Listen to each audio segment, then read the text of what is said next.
Yo, what's going on, everybody? Welcome to the stream, man. Welcome to everybody who is joining up. I really do appreciate you guys, man. Thank you all so much for being here. So quick announcement. I know that there may be those who, because I do have a small group of people who usually join, and they join the vertical streams, guys. That's not going to be a thing anymore. And the reason being is because we have been having a hard time getting people to come to the stream, to the horizontal stream, which is the main stream. So come to find out that and again, this is my fault, guys, so I do apologize. But as I put this on the charger, I come to find out that vertical streaming and horizontal streaming simultaneously is actually harmful to the stream. Of course, I told my wife I'm gonna go live, and then she starts texting me the moment I press the live button. So the reason that this is important, guys, is because I won't be doing it anymore, and I'm gonna show you guys why and what happened. So if we look here, and I'm sharing the screen with you guys right here, ignore the video, YouTube Insider. I said, is YouTube vertical streaming hurting my horizontal stream? It says yes. Streaming vertically can potentially hurt your horizontal stream by attracting a different audience that is less likely to engage with horizontal content or convert to long-term viewers and subscribers. Vertical streams tend to get more views from the shorts feed, which may not be as engaged as the audience for traditional horizontal streams. This can lead to separate and potentially less loyal fan bases, and it might even confuse the algorithm. So it hurts the regular stream because it creates audience fragmentation. The viewers who find your content through the vertical shorts format are often different from the audience that seeks out horizontal streams or regular videos. It has lower engagement, algorithm confusion, and mismatched viewing experience. So at the end, guys, we won't be doing it anymore. Now, I know that it sucks, and yes, I don't like the fact that we do have a channel of 101,000 subs that is essentially going to be getting numbers like we just created this channel. It's something we got to deal with, guys. It's my fault. I completely take ownership of it.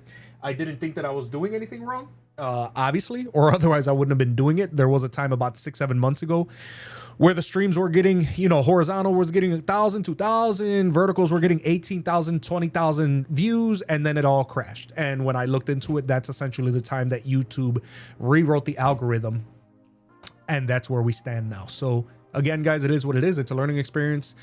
What I need from you guys is if you guys can just please share the streams, man. Like the streams. Definitely like the streams, guys. I cannot emphasize it enough.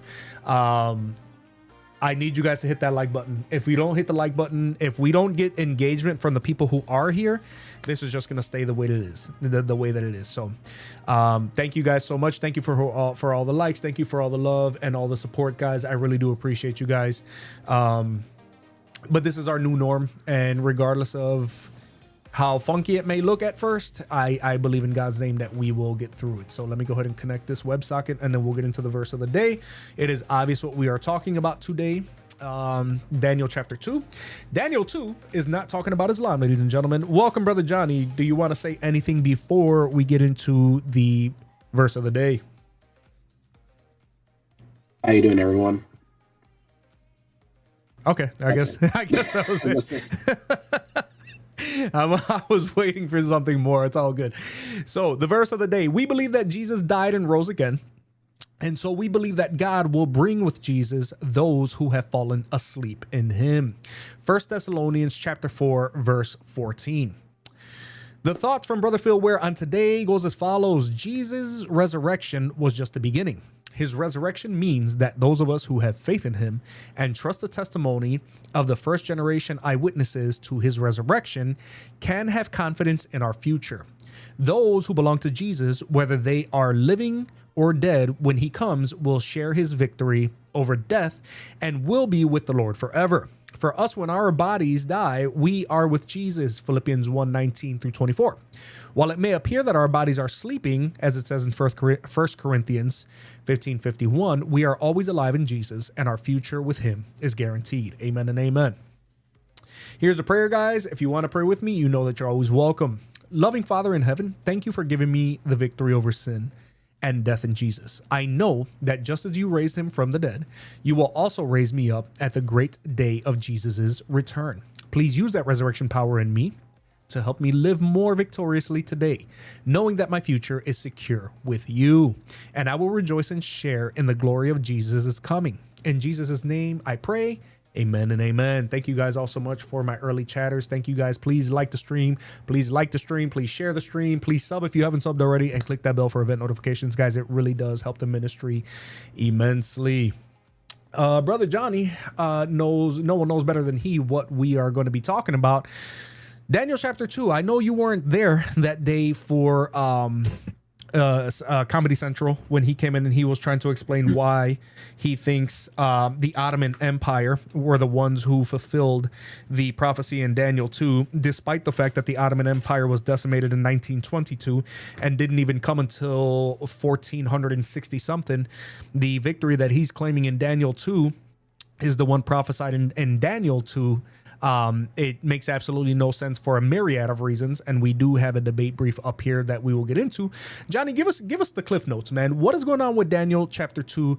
Let us know what's going on there, and how do we know for sure that this is not talking about Islam? Thank you, Brother Maverick. So, you want me to do like a quick overview? Yeah, whatever you want, brother. It's your show just as much as mine.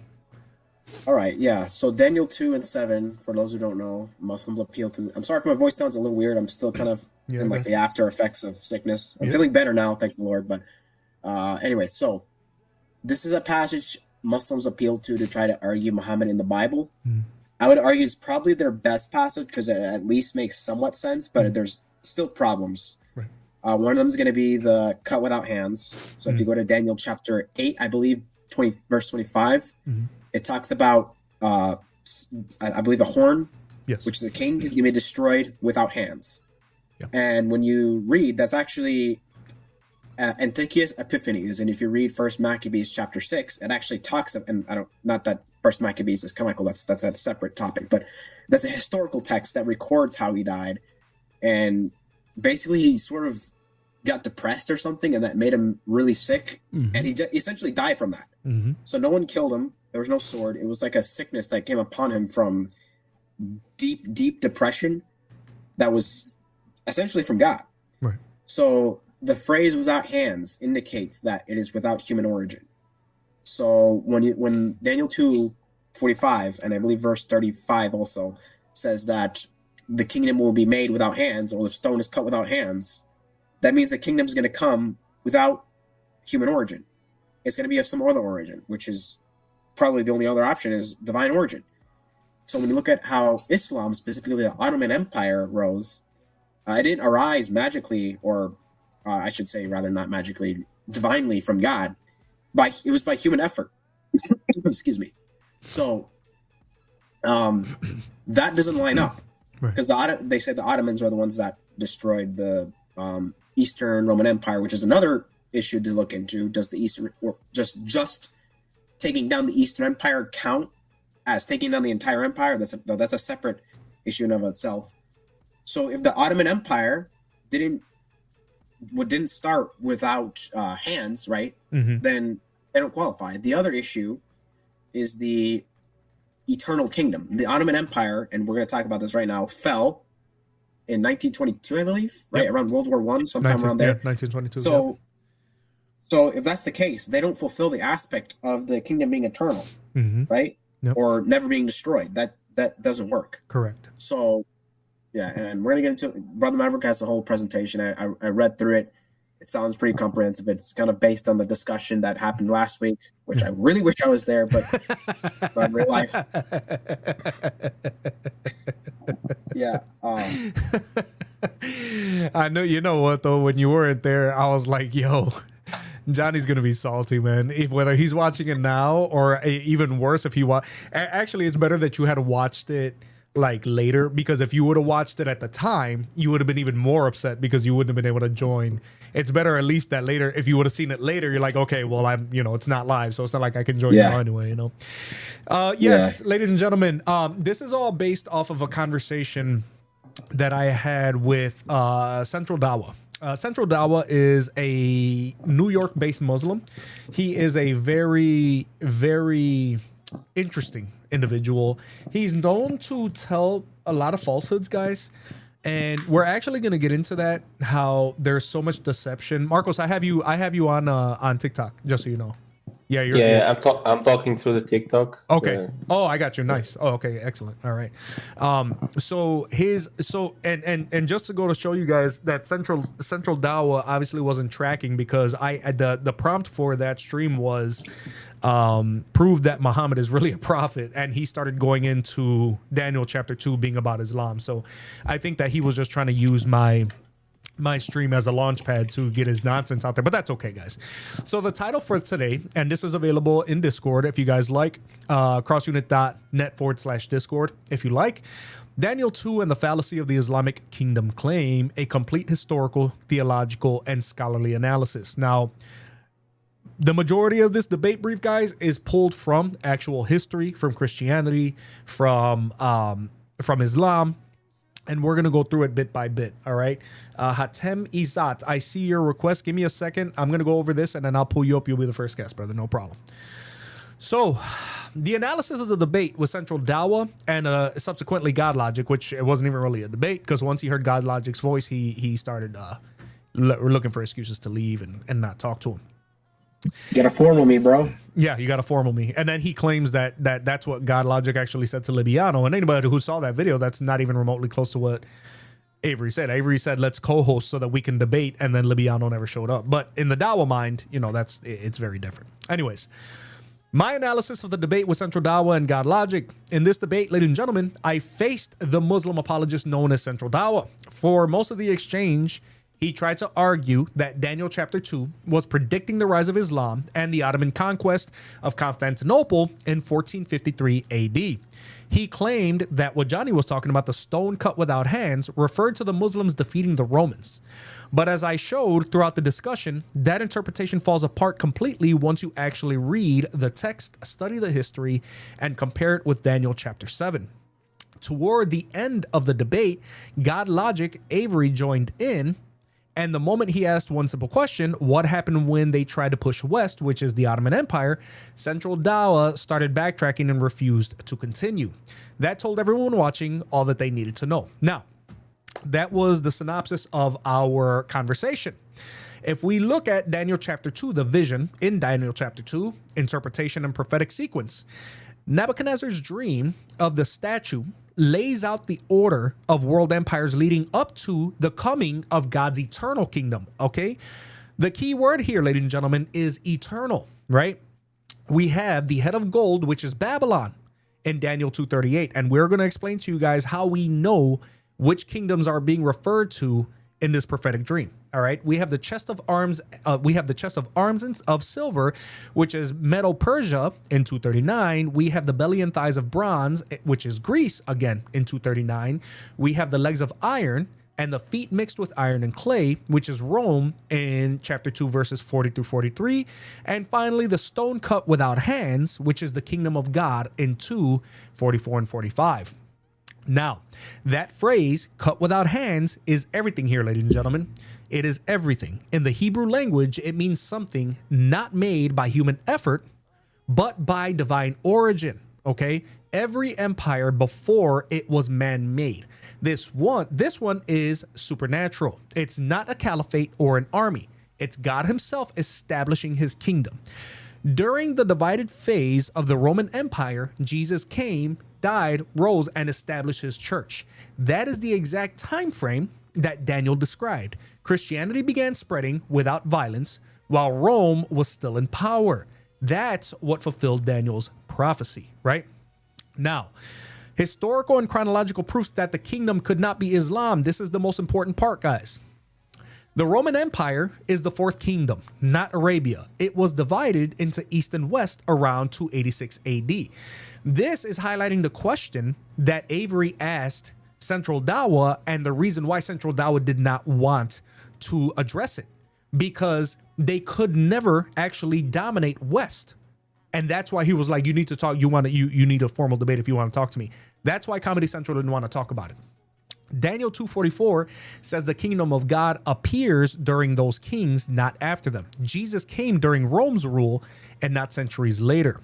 Muhammad was born over 600 years after the Roman Empire's divided phase began, which is far beyond the prophetic window. The fall of Constantinople in 1453 AD came more than 1,000 years too late to fit Daniel's prophecy, and Daniel's stone destroys all kingdoms and never ends. The Ottoman Empire fell in 1922, proving that it was just another human empire. So, guys, this is available. You guys can go on and on. There are several more points. I'm not going to insult you guys by reading this word for word verbatim. You guys can read it for yourselves. What I find interesting, though, is that you can read Daniel chapter 2, and it's clear that this is a kingdom that never ends, and yet the Ottoman Empire fell in 1922, over a century ago. To say nothing of the fact that it's cut without human hands. Well, yes, the empire, the entire nation, the community of Islam was created by Muhammad. Last I checked, Muhammad was a human being. So I don't understand where they're getting this from. We do have a guest calling in. Hatem Isat. I don't know who Hatem Isat is, but we'll see who he is and what he's about. Hello. Yes, hello. How can I help you, brother? You hear me now? Well, I can hear you. Very nice. So you're talking about Daniel prophecy and all this. And you Christian yourself, or what are you? You Christian, yeah? Yes. Right. And why do you believe the Bible, if you don't mind? Why do I believe the Bible? Yeah. Because there are tons of historical and archaeological finds proving its events. If you're talking about as a historical document? No, it's a reliable source of information about Jesus Christ and the writing and the manuscript and all these things. Yeah. If you, I don't know, you sound quoting Dawah Center. I don't know who's Dawah Center, but you're quoting people. But in the same hand, you ignore the fact that no one knows who wrote these Bibles. Who wrote this? I'm not attacking your beliefs. Yeah, I'm saying I'm saying many Christian scholars, many priests confirming this. Many missionaries confirming this. The Bible is not original from it. Wait, I'm sorry. I'm sorry. Hold on. I don't understand what you're saying. You're saying many church fathers and many scholars confirm what? The Bible is not reliable. It's not reliable? Okay, which ones? If you, for example, 1 John 5:7. No, stop. You're already gish galloping. You made a claim. Okay. Now you're going to prove your claim. Yeah. You said the church fathers and scholars said the Bible's not reliable. So which church father said that the Bible's not reliable? I tell you, that's what I said to you. I'm going to go through this way to show the church father themselves don't know this is not reliable, because if you look, for example, for verses in the Bible, you won't find in a manuscript. Okay, you're a Muslim? Alhamdulillah, I'm a Muslim. Okay, well then you have a big problem, my friend, because your book, you believe that the Quran is God's word, God's eternal word? Yeah, well, absolutely. You have a problem because you're trying to talk about and attack the credibility of the Bible to say nothing of the fact that your book affirms the Bible and affirms the previous scriptures. In which way you affirm it? What do you affirm it? Let's see. You have Quran 5:46 and 47. You have Quran 1094, 3 and 4, 568. Do you know what any of those say? Yeah. I know that Christian always quote this, but the problem is you don't know what is. You don't read the verse from the beginning. Yes, I do. Brother, I've read all of these from the beginning. We've had these discussions. I've read the entire chapters. I've read the context of it, so that argument doesn't work. Do you mind if I added something to this? Just let me add something. It'll take 1 minute. You see, you're missing out the eloquence of the language Arabic, the grammar of it. You do miss it. No. Well, you know what's funny? I actually have spoken with Arabic speakers who say that argument. You're not going to gatekeep behind Arabic. I don't care what your Arabic says, because at the end of the day, it's been made clear by your scholars that gatekeeping argument behind Arabic doesn't work. No scholar confirm it. No scholar confirm it that the Bible you have in your hand is God's words. Okay, so then, then you're stuck in your dilemma because your book affirms it. No dilemma. You are going in dilemma yourself because you're making something out. Look, it says in the Quran very clear. أعوذ بالله من الشيطان الرجيم. فمن الذين I'm going to say it in Arabic. We know what it says. أعوذ بالله من الشيطان الرجيم. بسم الله الرحمن الرحيم. Okay, طيب. ماشي. We get it. Your friend, your helper. All right. So my question to you is why is it telling Christians at the time to affirm their scripture? Why is it telling them to consult their scripture? I say to you, that's what I said. You're missing the grammar, the background of the grammar. Okay, what is the grammar? How does the grammar Hey, help you? اهبل. ما في background of the grammar. Okay, stop. Gazab. Shut your mouth, Gazab. Stop trying to lie. You're lying, brother. You're lying. Look at this. Very scary. Very scared. Really scared. Look, my friend. Should be عشان والله عن جد انت كذاب. You should be scared.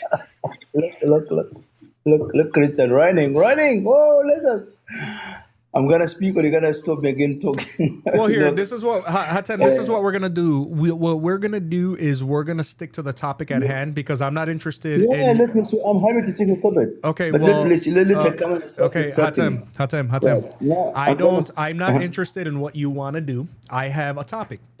My topic is that Daniel 2 is not because you're saying one thing and other Muslims are saying other things, right? And I know that you're used to being in charge wherever you are, but you're not in charge here.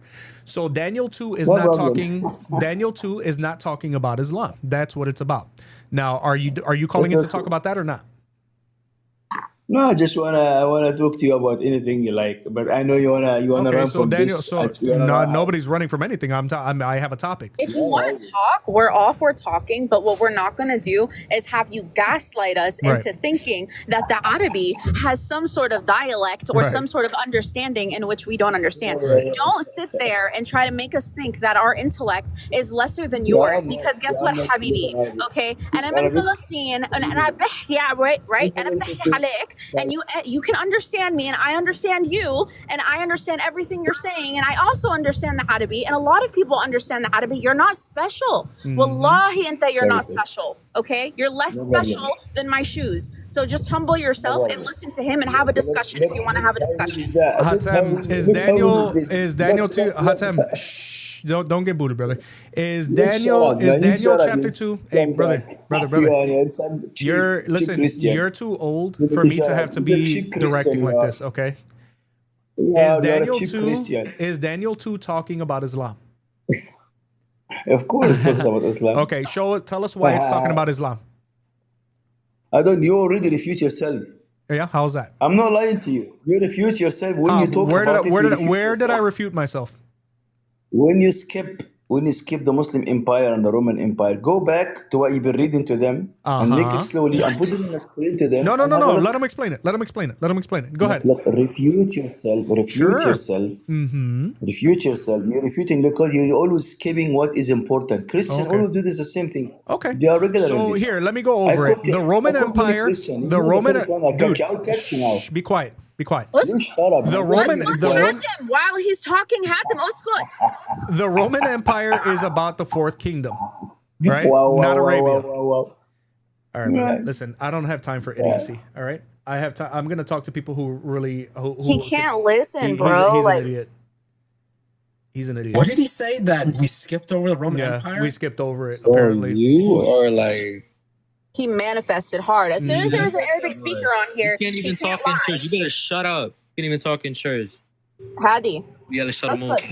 Yeah. Okay. You know what? If that's what I am, the manifestations are real today. He just called me a whore, Brother Maverick. Yeah, just so you know. He's gone. He's a clown. Yeah, Brother Maverick. Yeah. I can reiterate the point. Go ahead, reiterate it. I mean, they're not going to understand it, but go ahead and reiterate it. No, of course not. But I'll just put it out there. Please do. As both me and Maverick just mentioned, we didn't skip over this. We mentioned how this actually backfires because who took down the Eastern Roman Empire, which is already a bit of an issue because remember Rome split, Right. Western Empire fell 476. A lot of historians consider that the true fall of Rome, but that, again, I can grant for the sake of argument. Let's just say the Eastern Empire is true Rome, and that to conquering the Eastern Empire counts as destroying Rome. Fine. The Ottoman Empire destroys it. Two problems.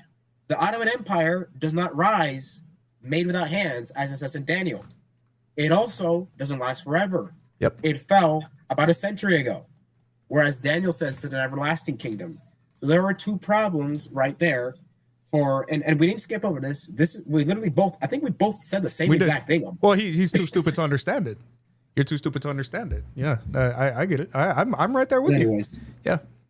I would add there's a third problem with that. Because if you consider Islam to be the empire, not Turkey, then Christianity is an empire. Right. Well, they don't look at it that way, though. They only look at it in the ways where the words that they like actually make this about Islam, but they have to ignore the fact that the Ottoman Empire was destroyed by nations that were actually found in Christianity, which I think is funny as hell. But the Ottoman Empire was crushed towards the end of World War I. And if we're going to look at the Ottoman Empire as the ones supposedly fulfilling this prophecy, you would have to explain why the prophecy says that it will endure forever, and this one fell 103 years ago.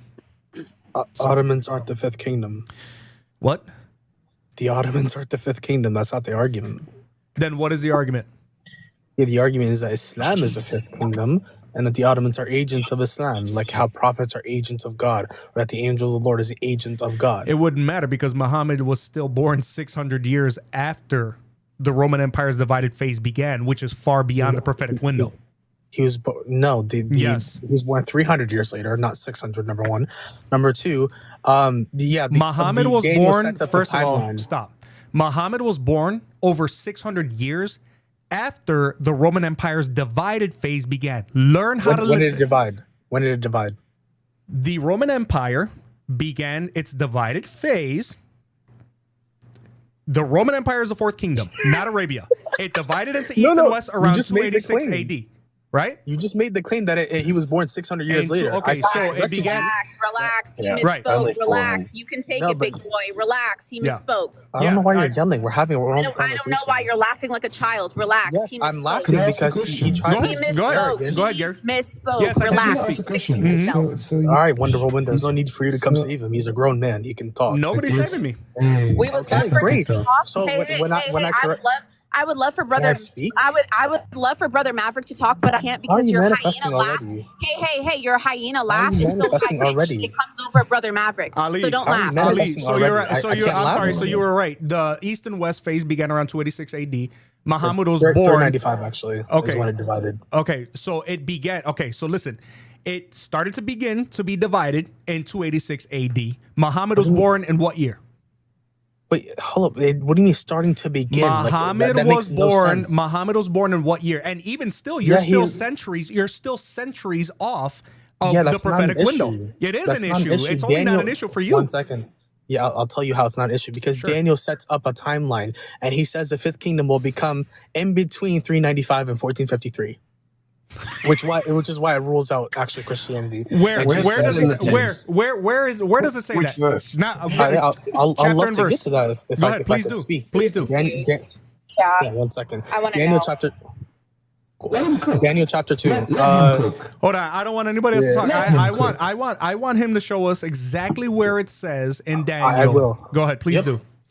Okay, great. Yeah. So, I would like to start from the beginning. So, Daniel sets up a timeline. So, Daniel chapter 2 is all about King Nebuchadnezzar's dream. Do you agree the first four kingdoms are Babylon, Medo, Persia, Greece, and then Rome? So, I don't have to provide the evidence for them.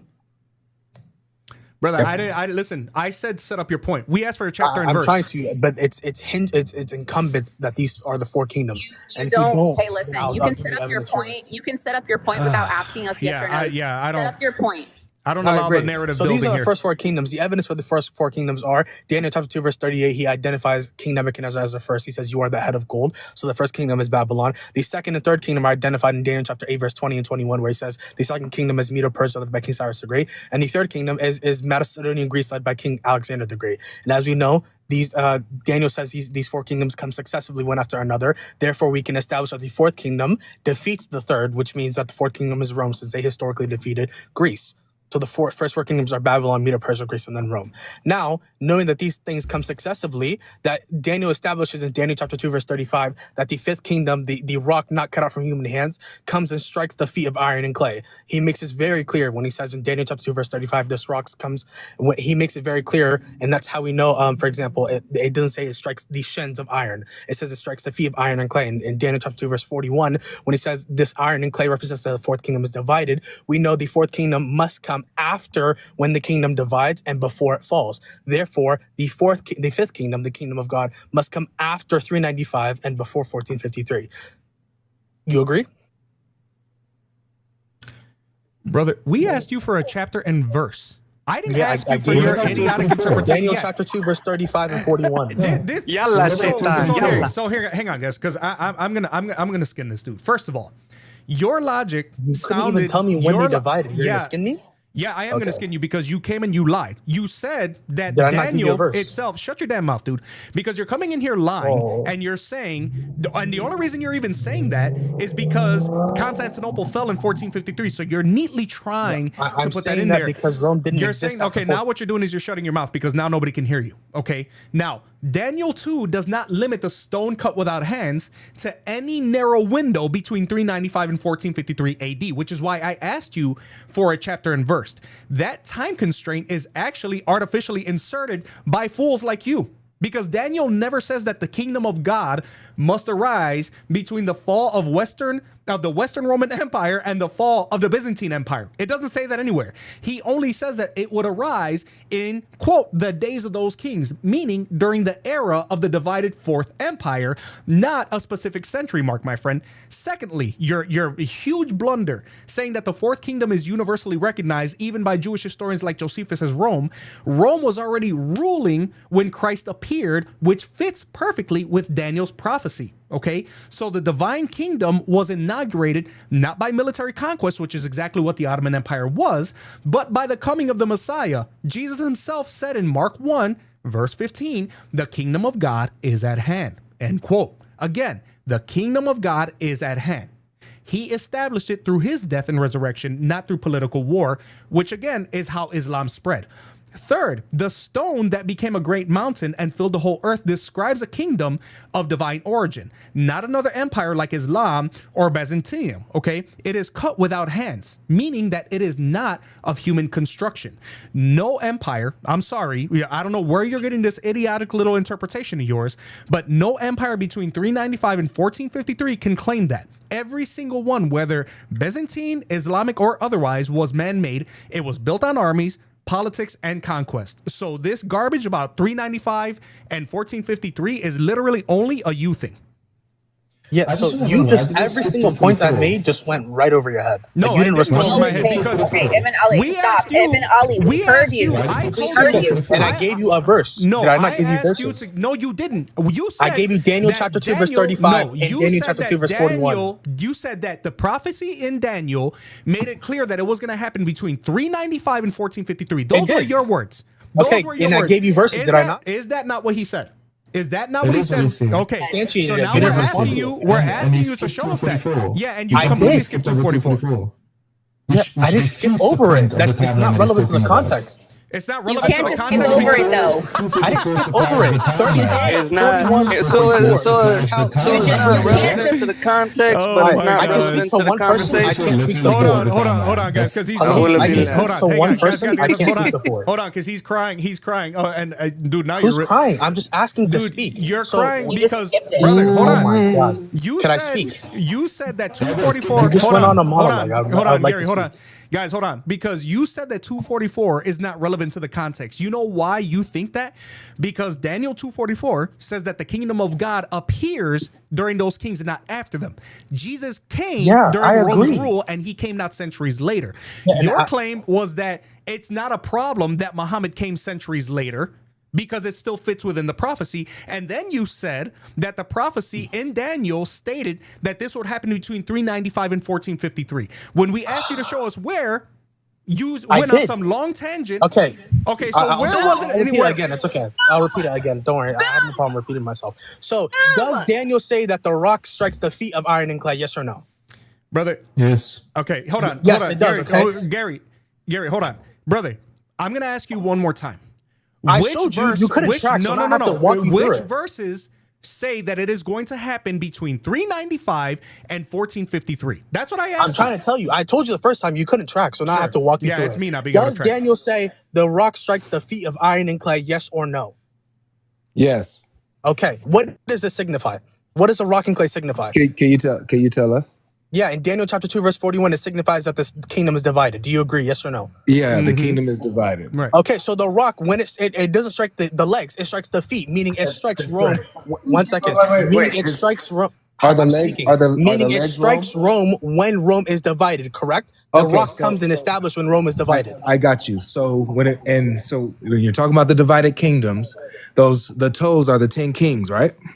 Yeah, we're not talking about the toes. I'm simply talking about, What do you mean does not? the rock come when it's divided? Yes or no? You're trying to divert. Notice this. Yeah, he skips it. Says in the Notice days you're of, trying to divert. It says in the days of those kings, right? Which kings? Exactly. Yeah, that's. We'll get to that. That's a secondary point. I'm simply trying to. Tell him next second. What's wrong with you? Nobody else jump in. Hold on. Nobody else Number jump one. in. It's okay. I'm trying to speak. It's okay. You guys are trying to divert to the point. You guys asked me a very simple question. We're on your point, bro. Hello, you guys asked me a simple question and I responded, and you guys can't respond to the point. We did. I said, does the rock comes when Rome is divided? He said, where does Daniel say that? I gave you the verses you couldn't track. Now when I'm walking you through it, Avery wants to jump to the 10 kings. We'll get to that point. I'm establishing, one second, Avery. I'm establishing that the rock comes after Rome is divided. Therefore, because through Daniel says that the rock strikes the feet of iron and clay, meaning it strikes a divided kingdom. It doesn't strike when the kingdom is unified. Therefore, it's limited. The rock must come after 395, which Brother Maverick already conceded and agreed that the division of Rome is 395. Hold on. Don't ever misrepresent me in my life. Do you agree that the division of Rome is in 395? When did I concede anything to you? Yeah, did you agree that the division of Rome is in 395? I didn't concede to anything to you. Did you agree? You're the one who made the question. You are the one who made. He's wasting our Answer the time. question. Did I ask you, and did you agree that Rome divides in 395? Yes or no? First of all, we said clearly. Oh my God! The point Can you that I answer made the question? to you, no. The point that you made was that you said that Daniel stated that between 395. Oh my gosh! Let us talk. You're loud and wrong. Pick one. You can't be both. You can either be loud or wrong. You're You're being annoying. Relax. It's a 10v1. I can deal with all five. You guys just relax. Okay, fine. You can be loud, annoying, or wrong. You know what? Okay. And Ibn Ali, no, go ahead. Okay, let him deal with You're broken Avery because Arabic. he's lying. He's lying. Listen, and he's gonna talk. I gave verses to back myself up, and you're lying. Ibn Ali, You guys you can go ahead and talk 20v1. I'm feeling like Drake right now. Okay, Fine. all right. I like Drake Okay. anyways. But like, I can deal with you guys. Just relax. I'm giving you verses. You're giving me get feelings. emotional, man. There's a difference here. Avery, don't talk about emotions. You ran from Let me Liliana. talk to him. Let's not talk about emotions. I'm not just talking about you, Ibn Ali. I'm talking about everybody. All right, listen, Ibn Ali. I gave verses and I established my claim. Yes, Can you you guys did. respond to what I said? Sure. Okay, but first, hold on. Ibn Ali, before they do, brother, just listen to me for a second, okay? I need you to make sure that I'm just going to let you know right now because this is recorded. We did, when I said we don't want to give you yes and no's to go ahead and set up your argument, I swear on everything, everybody was muted for 4.5 minutes as you were listing these things, and then you gave us one question at the end. I promise you that it was answered. However, you were interrupting about 2 or 3 times as Brother Maverick was giving it to you. All I'm going to ask you is going forward, if you want this to be 1v1, if you want it to be 1 versus 1 for you, I need you to do the kindness, right, that I know that your Muslim family brought you up with, and not talk while other people are talking, okay? Because anjad, it looks bad on you. Don't do that. So we're being quiet. You be quiet too when they respond, okay? Yeah, I was quiet. And it'll be 1v1, okay? But listen, I'm just gonna hold on. Wallahi, I'm gonna be honest. Just let him talk. Just let him talk to Avery, because it's just gonna go nowhere. Yeah, go and ahead. that's fine. But I just want him to know he needs to be honest. Ibn Ali, listen, when you need to be honest. When Avery talks to you, you really need to not interrupt and say but, because I know that Avery knows how to be quiet when people talk, and I know that Brother Maverick and I know that we all muted when you gave us 4 points, right? When people are responding to you, I'm Jed, wallahi, I'm not trying to be mean. This is not me just picking on you. Please keep it subtle, because we are not going to come to you the same way that you think we are unless you interrupt us. If you interrupt us, it's coming off as disingenuous. If we are trying to make a point, let us make it. If you believe in your Allah, calm down your spirit. That's why I said tawruhak, okay? Stick your spirit back in your throat and calm it down a little bit. You got it. Okay. Yeah. So the reason why Avery is away from the stream, so. I'm just responding to it. The reason why I didn't let Avery continue on that point, because it's a red herring. It's irrelevant to the point. I was trying to establish when the rock comes, and he's talking about, are those kings are the 10 toes divided? No, we're not. Let's meet you back. All right, let's back up a little bit. Okay, we apologize. Right, okay, I'm sorry. Go ahead, Avery. I'm sorry. Go ahead. It's pointless. All right, thank you. So it's on me, right? Yep. Okay. So Ibn Ali, your entire point is that it talks about a divided kingdom, and therefore the rock has to come when the kingdom is divided. I agree with you that the rock does come and begins to grow and take over once the kingdom is divided. I agree with you on that. However, this is the part where this is why I asked you about the 10 kings, because this is important. You're saying that this is about Muhammad and the advent of Islam. Okay? Who are the 10 kings that Islam defeated? Yeah, so hold on 1 second. Yeah, so the 10 kings, number one, the reason why I didn't want to respond to this, because the point that I was trying to make is when this comes and how this rules out Christianity, or whichever one you want to believe it is. If it rolls out it rolls out Jesus being the fifth king or the Son of Man, it rolls out Christianity as a whole. That's why I wanted to establish it. The 10 kings are just various kings of Rome. It's not like a set 10 rulers or 10 leaders. How many does it say? I disagree that it rules out Christianity. I think it leans right into it. No, how many does it say? How many kings are there? Yeah, it's like the 10 kings are like the 10 horns represented in Daniel 7. But exactly. Before you get that, 1 second. Before you get that, At the stop sign, turn right That's onto Great important. Creek Trail. what is the then division? turn right Because onto that's a South central point that we need to Capitan agree on before we even go. You said what is the division? Yeah, the division of Rome. Because Maverick agrees with me and thinks it's a formal division. But if you don't think so, then that's an issue. Yeah, so At the next stop I sign, agree. turn Hopefully, right. My GPS is in. Do you guys hear my GPS? This is supposed to be a 1v1. I'm gonna need Siri to exit the conversation. Bro, I don't mind it. Maverick can jump in. You can jump in. I just it's okay. It's all right. I said this is a 1v1. I'm gonna need Siri to exit the conversation. Yeah. So we actually see the division take place once, especially in the West. Once I think it was the Germanic tribe that took over the Western Roman side. They defeated Rome on the west side, and then you see the entry of these different nations coming into Rome or its territory. You don't see Rome necessarily end, but you kind of see a transition into now it's a mixture of different nations, which is what we call Europe today. So that's what happened over there with the division and the mixture, which is why it talks about how when this mixture is going to be due to a lot of them trying to marry into alliances. You'll see that. Sorry, it dropped me. I didn't hear. What'd you say? Just repeat that. I got dropped, so I didn't hear part of your answer. All right, the mixture, the mixture of nations, the mixed multitude, the mixed nations, has to do with them giving each other up in marriage to form alliances, which is what we see in Europe. So we see this division happening this separation happening and this mixture of iron and clay, where you still have remnants of Rome there, but you also have these other. You see that in Europe and what is known as Europe today. So we can clearly see that, which is why the Bible says that they will be mixing in through marriage, right? They'll be forming alliances, trying to form alliances through these different nations in marriage. In Daniel 2, I think that's like verse 40 or something like that. Say that again. 40, Daniel doesn't say that. In verse 41, he talks about, you're right, he talks about how the clay and the iron, the mix, so like, but he talks about how this represents the kingdom being divided. He says, just as you saw the feet of iron and clay, so this kingdom will be... How does he say they mix? How does he say they mix? I'm reading the verse just off of memory. Just 1 second. He says, just as you saw this kingdom was represented by partly of iron and partly baked clay, so this will be a divided kingdom. And he says, just as you saw the iron mixed with clay, so this kingdom will be partly weak and partly strong.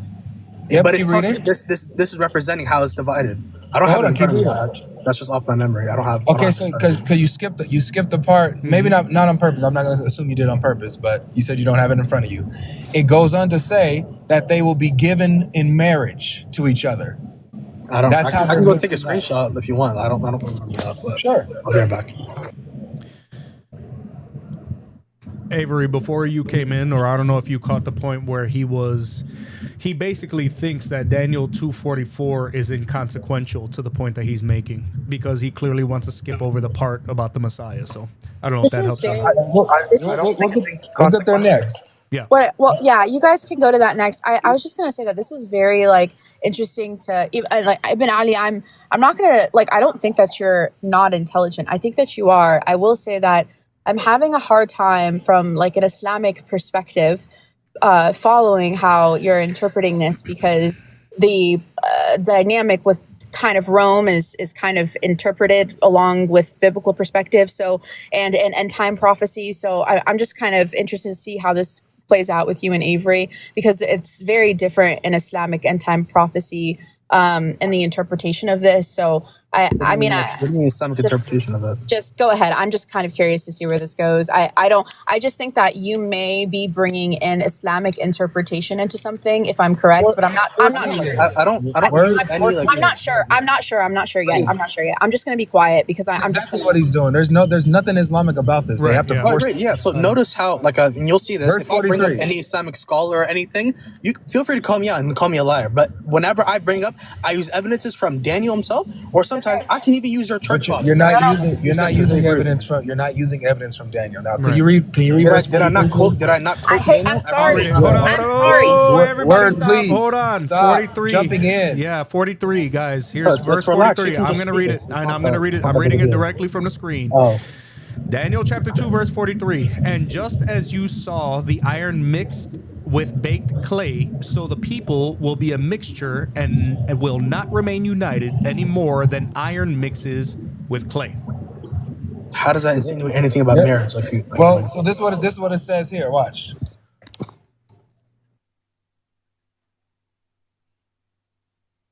I think you had a call. Probably.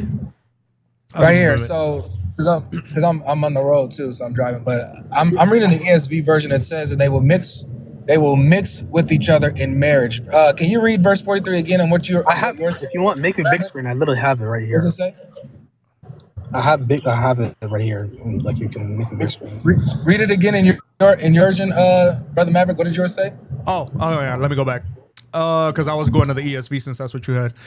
43 says, and just as you saw the iron mixed with baked clay, so the people will be a mixture and will not remain united any more than iron mixes with clay.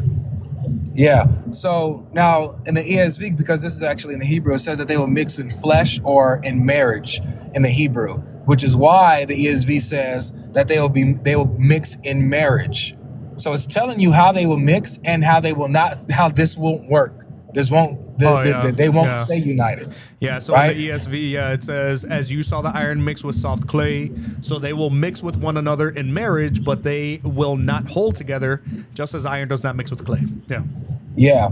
So this is demonstrating how the mixture takes place. They're going to be trying to create alliances because they're different nations living in the land, right? How Rome, it's not an empire anymore, but it transitions. It's not the ruling power anymore. Now you got these different nations, Europe, France, all not Europe, the Germanic tribes, the Franken tribes, and all the other tribes mixing in, and they're giving each other in marriage, but this stuff doesn't work. It doesn't stick. It doesn't stay. So Daniel says this is a divided kingdom. What is that referring to? Because like it's still a kingdom according to Daniel. Well, no. It's when it says it's divided kingdom, meaning there's different kings now, which is why the 10 toes are the different kings within this divided kingdom. I agree with that, but that doesn't, like, you just mentioned the whole thing about like mixing intermarriage tribes and stuff like that. Like that, I don't read that in Daniel at all. In fact, the plainer reading and the more obvious interpretation of it, just historically looking at it, is that it splits into east and west, which historically it did in 395. It split into east and west. So if you're gonna say this is the divide, then when does this take place? Like during, like, historically, when does this happen? This happens on the west. This is what I'm telling you. This happens on the west. When Rome gets defeated over there on the west by against the Germanic tribes, and then you'll see. I don't have the dates on me. It's in my 476. But then you begin to see the Franken tribes, Germanic tribes, and the other tribes that are slipping my mind in their names. But that's fine. Okay, good. So what we see is what becomes Europe, right? Are all these different tribes and nations coming into this Roman land that they occupied. The whole western side becomes Europe, and it's now a mixed multitude. Rome is not the center power anymore. Okay, great. You do realize, like, this is even worse because I put the dating of the division at 395. If you want to put it at 476 and pass, that's fine. It just rules out Christianity even more. Actually, real quick, Ali, just for clarification, remember when you were telling me earlier that I was agreeing with you that it's 395, and I made it clear that it wasn't, because even when you look at, all you got to do is a very simple search. First of all, everything that Avery is telling you is the first thing that pops up as an image search in Google. It says the Roman Empire began its division in 286 CE, just like I told you, when the emperor split it for administrative purposes, and it was permanently divided in 395, which is what you're talking about, which is what I was trying to tell you earlier. But when you look at this image, it makes it clear that everything that Avery is saying, which is identified as Europe and parts of Northern Africa, was the Western Roman Empire from 395 AD to 476 AD. So what you're talking about is complete hogwash, my friend. So I'm asking you when, because Avery's putting this division at like 476 and later on. That's fine. That's not what he still said. Rules out Christianity. That's not what he said. Because you're missing it. Rome had multiple divisions, guys. It didn't just have one split. I'm asking you about this division. It had multiple divisions. So this right here, this is talking about when Rome is no longer the power. It transitions into this divide where there's many kings and many nations occupying the land. That's what I'm asking. Just a general. Are you saying this is like when Western Rome falls? Like, when does this happen? Yeah, this is when Western Rome loses its power. So 476. So you do realize that's even later than I'm pushing it, because Daniel says the stone not cut out from human hands comes after the division. So if you're saying this division is in 476, I'll take that. Wait, hold on. Time out. What happens with the rock? What does it do when it so-called comes? When does it come? It strikes the feet of iron and clay, and then the entire statue falls. After the division. Okay, so notice this. It's talking about when the rock strikes, right? He's gone. He got cut off before. He might just have bad internet. I'll wait for him to request up again. Hang on. I'll see if he comes in, because I don't know. His revisionist history is pretty tough. Here he is. No, Ibn Ali, come back. Yeah, we don't. He's there. All right. I swipe at my screen, it drops me. You're good. So, Lodge, what was your question again? About the rock. What are the details about whether it comes or what's it doing? What's the action? Yeah, so Daniel says it strikes the feet of iron and clay, and then once it strikes the feet, the entire statue falls and crumbles, and then it grows into the earth and becomes a mountain and spreads across the earth. Yeah, but hold on a second. What does it say when it will come? Yeah, it says it strikes the feet of iron and clay, signifying it strikes the divided kingdom. But you're misunderstanding my question. When it talks about the rock, when does it come? Yeah, it comes when the kingdom is divided. Where does it say that? Yeah, when it says it strikes the feet of iron and clay. And Daniel later signifies in verse 41 that this signifies a divided kingdom. Ibn Ali, I need you to do me this favor, because I don't have much time. Can you can you read the verse and tell me when it says when the rock comes? Yeah, I'll tell you how. It says No, in verse don't 35. explain it to me. I need you to read. That's the a verse verbatim fallacy. No, it's not. What do you mean it's a verbatim? No, it's a reference. It is. I'm asking for a reference. I'm showing you the concept of it. If you're saying show me in this words and where it says exactly in this date, that's a verbatim fallacy. No. No, Okay, it's not. so That's here, not what I'm I'll read I'm it asking for for a you. reference. Thank you. I'll read Thank it you. for you because this is Thank you, crazy. brother. Yeah. Then the iron, the clay, the bronze, the silver, and the gold all together were broken in pieces and became like the shaft of the summer threshing floors, and the wind carried them away, so that not a trace of them could be found. But the stone that struck the image became a great mountain and filled the whole earth. Okay, thanks. When does it say the stone comes? Yeah, it says the stone comes when, like, I'm just repeating the same answer. It doesn't say, does it? No. It says the stone will strike the feet of iron and clay, which I know Daniel later signifies as Ibn divided Ali, kingdom. you're missing it because the reason I don't mean to cut you off, but it's only because I'm short on time. I'm not asking about what the stone will do. Yeah, no, I'm saying him telling us what the stone will do also tells us when it comes. Like it's not that hard. Like later on when Daniel tells us, oh, the feet of iron and clay signifies a divided kingdom, he's telling us when the rock will come. The rock will come after the kingdom divides and then strike it, because it can't. If the rock comes before the kingdom divides, then it's not striking the feet of iron and clay, it's striking the legs of iron. So yes, it is telling us when it will come. Why? Because I'll tell you why. Because if it comes, Ibn Ali, you're breaking Ibn Ali, down. slow down, please. Notice how, and I wanted to highlight this to everybody. I might be losing connection around here where I am. Can you guys hear me good? Yeah, we can hear you, baby. Yeah, you're lagging a little bit. It's all good. Okay.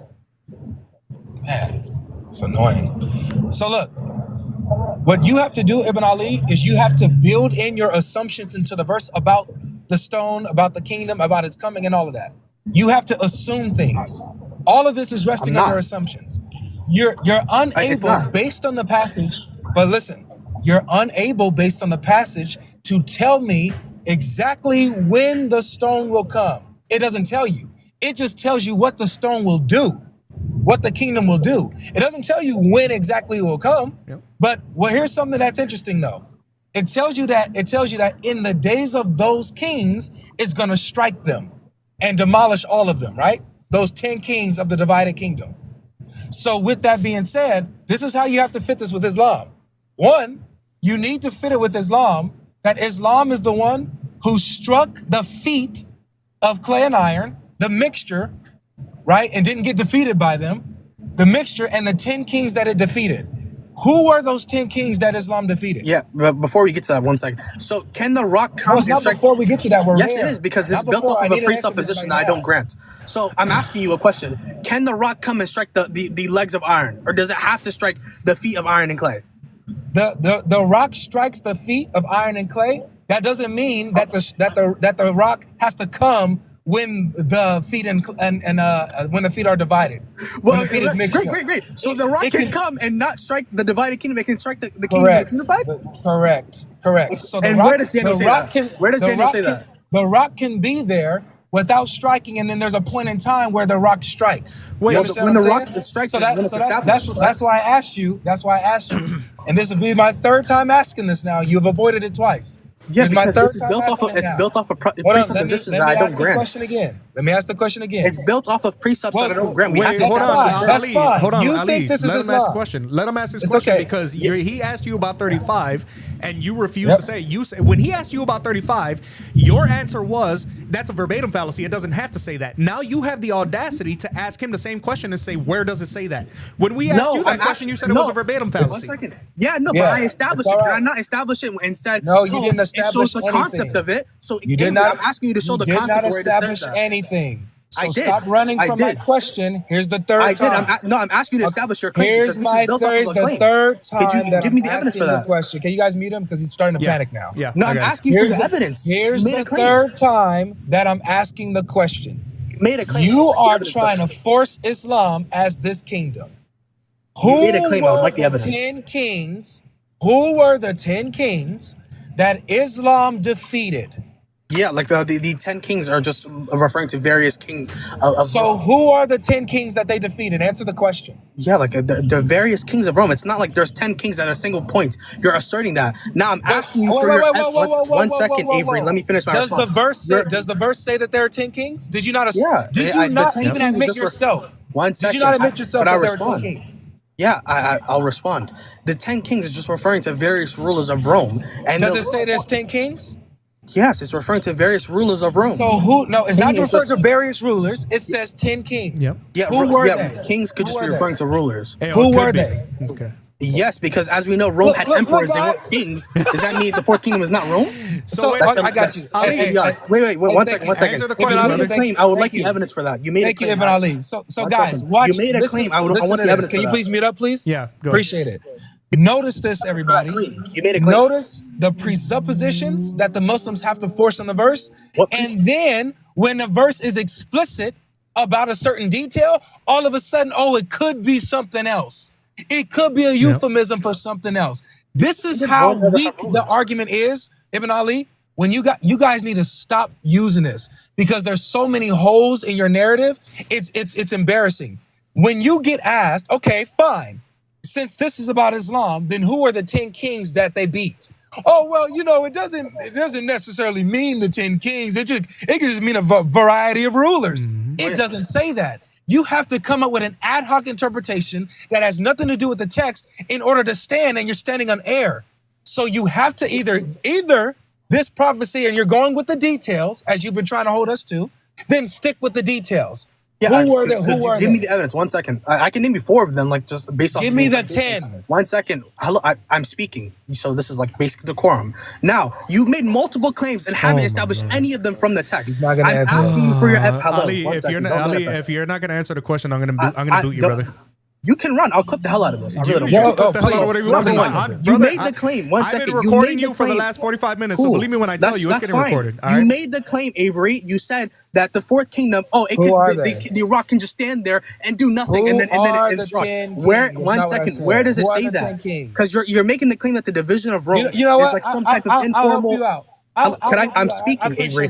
Answer the question. Stop running from the question. You're making this claim. He ran from my question 3 times. He ran from my question 3 times. You still haven't established when the kingdom is divided. I've answered all of his questions. I appreciate it. Thank you. Yeah, I got I've answered all of his questions. I'll even do him another favor. I'll answer this other question that he just asked. Here's how this is established. Jesus says that the kingdom is at hand and is here. So Jesus tells us that the kingdom is here. However, the kingdom isn't established physically because it didn't take over, it didn't defeat everyone yet. However, the kingdom was established spiritually. Right. So we have 2 folds of this. The kingdom is there, as Jesus said, but then he has to establish it physically when he comes back. That's how this is established biblically. So I answered your question, how the kingdom is here, but doesn't establish its physical rule yet until later, until when the Son of Man comes. Now, what you need to do is tell me, since you want to throw that aside, tell me who the heck are the 10 kings that your Islamic empire defeated in order to be this kingdom that God set aside to establish his rule on earth. Who are they? He might have got disconnected again. No. He wouldn't stop interrupting, so I booted him. But he's not re-requesting, and I had a feeling he wasn't going to because he didn't want to answer Avery's question, despite the fact that Avery asked him a specific question about verse 35, and he said that it was a verbatim fallacy. But then when Avery actually read the other verse word for word, he said that it was that's a presupposition that I don't grant. Brother, nobody cares if you grant it. We're asking Ibn Ali, if you want to come back, you have not answered any question. Request back up. Let me see if he's back in here. Okay, yeah, he's back in here. But I reached my destination, guys. I'm about to get in my. Would you like to answer the question? All right, Avery, thanks, brother. I appreciate it, man. I already answered. You can play the live back and hear my answer. Now, I heard your answer. It's actually your time to answer. 1 second. So it's either you give us the 10 kings or you're done. Right. So give us actually the 10 no, because it's based off of a presupposition that I don't grant. Like what? Oh, does the verse say 10 kings? Yeah, the verse says 10 kings. And I actually agree. There are 10 kings. These 10 kings are referring to 10 rulers of Rome, various rulers of Rome. 3 of them are Maxentius, Licinius, and Maximinius. And consequently, and 1 second. And Constantine are the 4 kings. Are 4 of those kings. Who are the 10 kings? I'm speaking, Avery. You're panicking. You're panicking. Get him off the stage. Relax. Get You're this clown off the panicking. stage. I'm Oh, answering. yeah. Don't run. Get off the stage. Bro, he said the 4 kings. Okay, who's the other 6? Well, Who's the other 6, man? Listen, so here's how we're gonna do this now, guys. First, he started off by telling me that I granted his position, even though everybody on both panels heard me clearly say that the divided era started in 286 CE. Did I or did I not say that, ladies and gentlemen?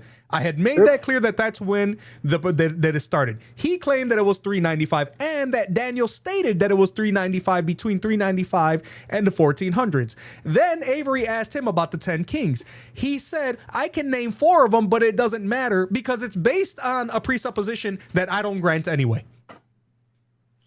Yeah, but Here we go. Here, guys. Caesar, Islam defeated Y'all hear him mention Constantine. Yeah. All those Roman kings. Right. It makes absolutely no sense. Yeah, Avery, I appreciate you coming in, man, because I know this is something that you love talking about. When Central Dawah came, when he came in the other day, and clearly he couldn't track because my prompt wasn't even about Daniel 2. My prompt was about proving Muhammad was a real prophet, and he started talking about Daniel 2, so it inspired this stream. But these guys are they're terrible, man. They're absolutely terrible. The fact that they want to only talk about verses that supposedly supports them. And then when you ask them about those verses, he says it doesn't have to say exactly that. Not only does it not say exactly that, it doesn't say anything like that. What are you talking about, bro? What are you guys talking about? I'm gonna be listening, but I'll stick around. But I'll be listening. All right, Avery. Appreciate it, brother. God bless, man. Take care. Brother Avery, God Logic, always welcome on the channel as usual. We have the word. Oh my Lord, Hatem. Yeah, Hatem. I want to talk to people who actually know how to track, brother. So this is your mind on Islam, ladies and gentlemen. You can't make this stuff up. Daniel 2 is not about Islam. Trying to let you guys know. I will say this because he's still in the chat. Ibn Ali, if you ever kind of get outside of the, because there's 2 reasons why you're trying to defend this, right? You're trying to defend this to show that the prophecy claim what we have is there and it ended, and because you're also trying to make room for Muhammad as a prophet. And so for you, this argument, you're kind of holding on to it for many different reasons.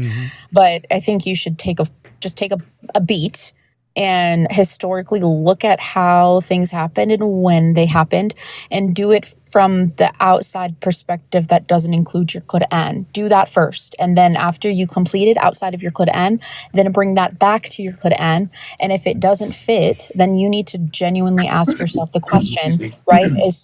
Could the Quran be wrong? Is the reason why I'm holding on to a very flawed belief when it's very in front of your face in black and white, right? This isn't one of those things that you have to believe.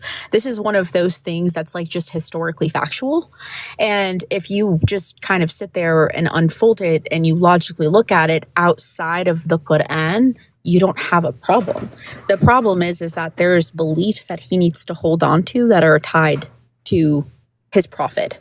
And if he doesn't hold on to them, and if he doesn't try to dismantle your belief in Daniel and whether or not he was accurate, then for him, there's no point to this. So it just, my word of advice to him is just take a beat. I don't think that he was actually a bad guest. I actually think that there was a lot of work that he put into that. So I don't know about you, Brother Maverick, but he's not someone I would mind talking to again. That's just FYI. You know what? If he could stop being, if he can strip himself of the normal Dawah deception, then I'd like to talk to him again. Yeah, if he would stop lying, like for example, guys, and the reason why I'm saying it is because I don't have many triggers, but I will tell you guys that this is one of them. When I say something and then you will sit there later on, whether you're talking to me or not, and I make it clear that I didn't concede to anything. I hate when Dawah duds do that. Don't tell me that I conceded to something that I didn't concede to. All right. Because from my debate brief, I'd made it clear that the Roman Empire began its division in 286 CE. Right. I made that clear. And he tried to say that I conceded that it began in 395 CE.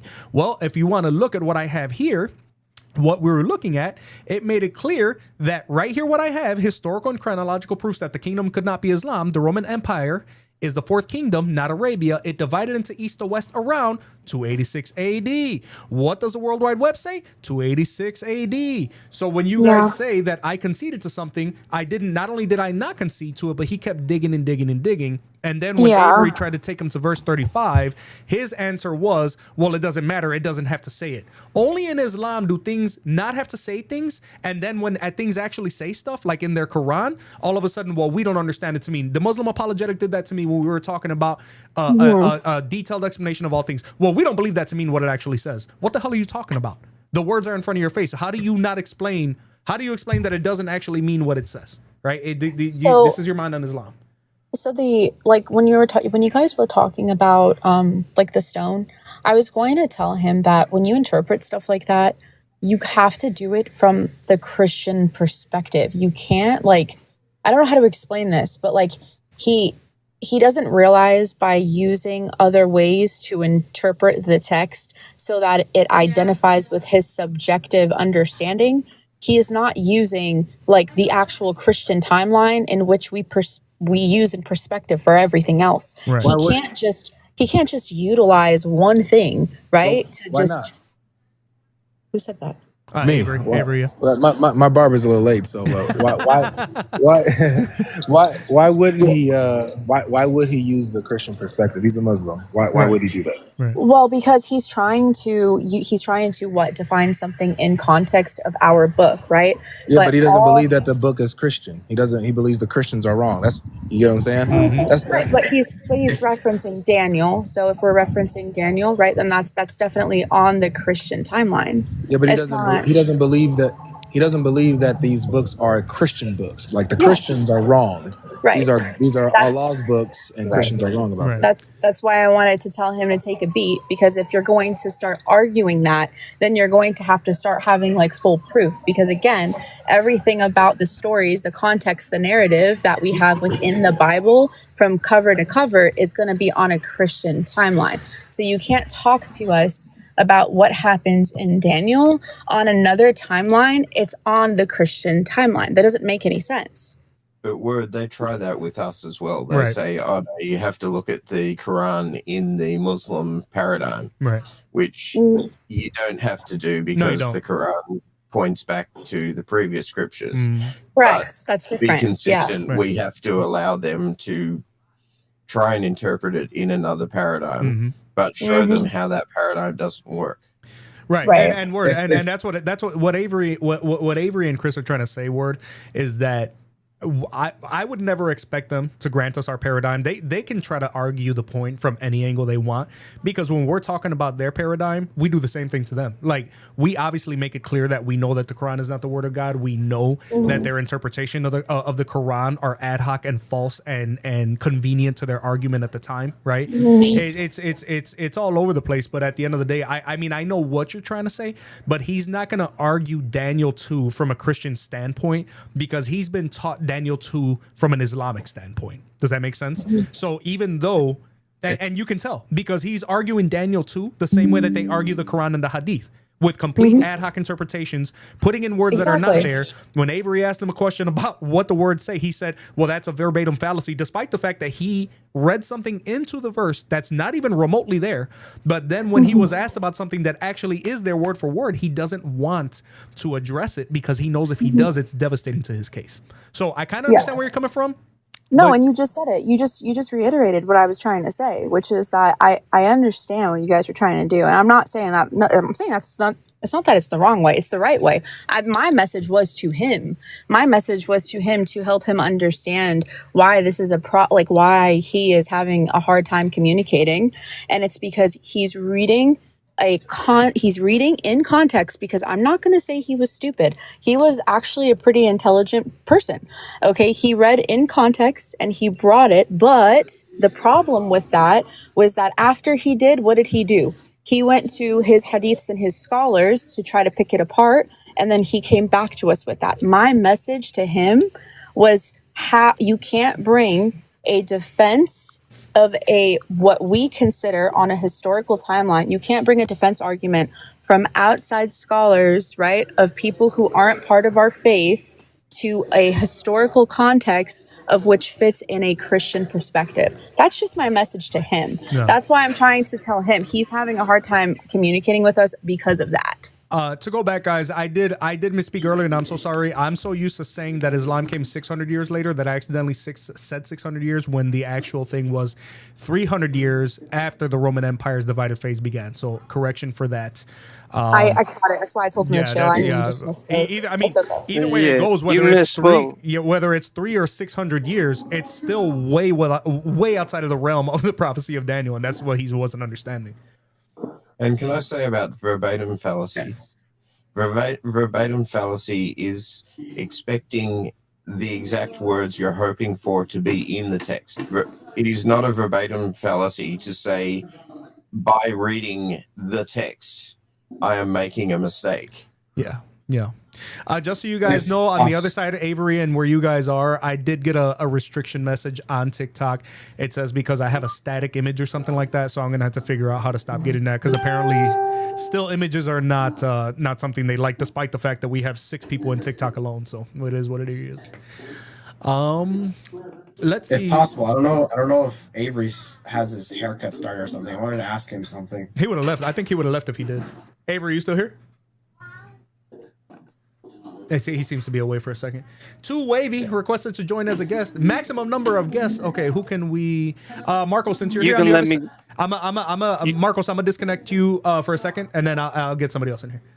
Let's see. Islam D. Oh, I'm sorry, Islam DK. Did you come into debate, or you just want to sit on the panel? No. I just want to comment. I don't like debates, but I want to comment a question Logic had. A question? A question that yes, God Logic asked? Yeah, he asked Ibn Ali about the 10 kings. Okay. Do you have an answer? Yes, if it's okay.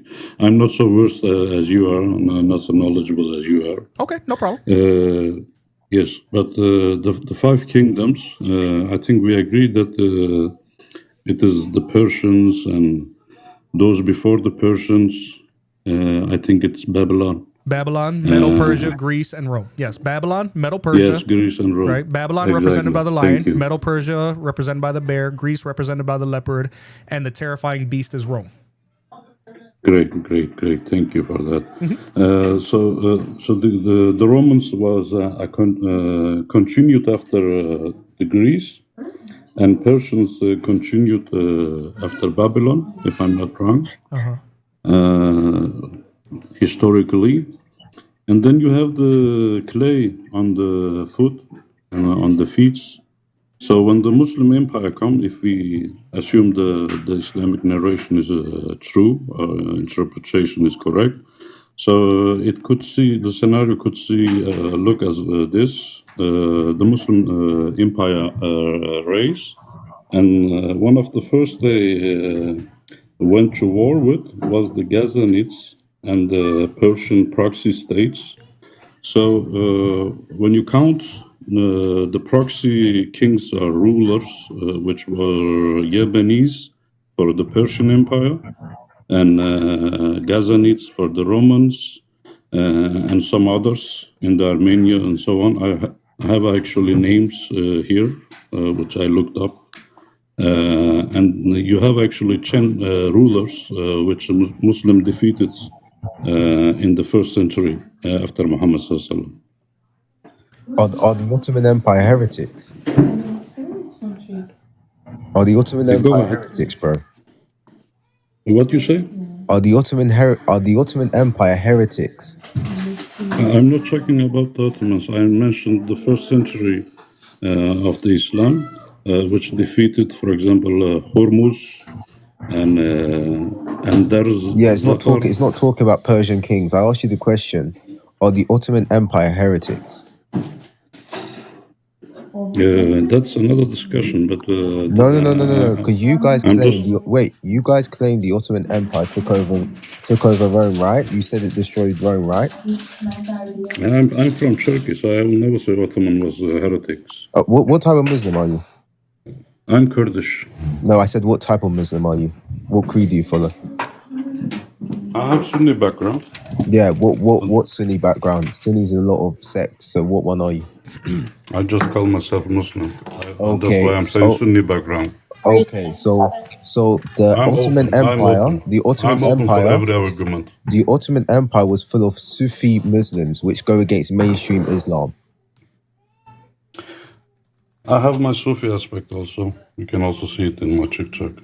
Yeah, you know Sufi Islam, according to mainstream Islam, is heretical. Not all of it.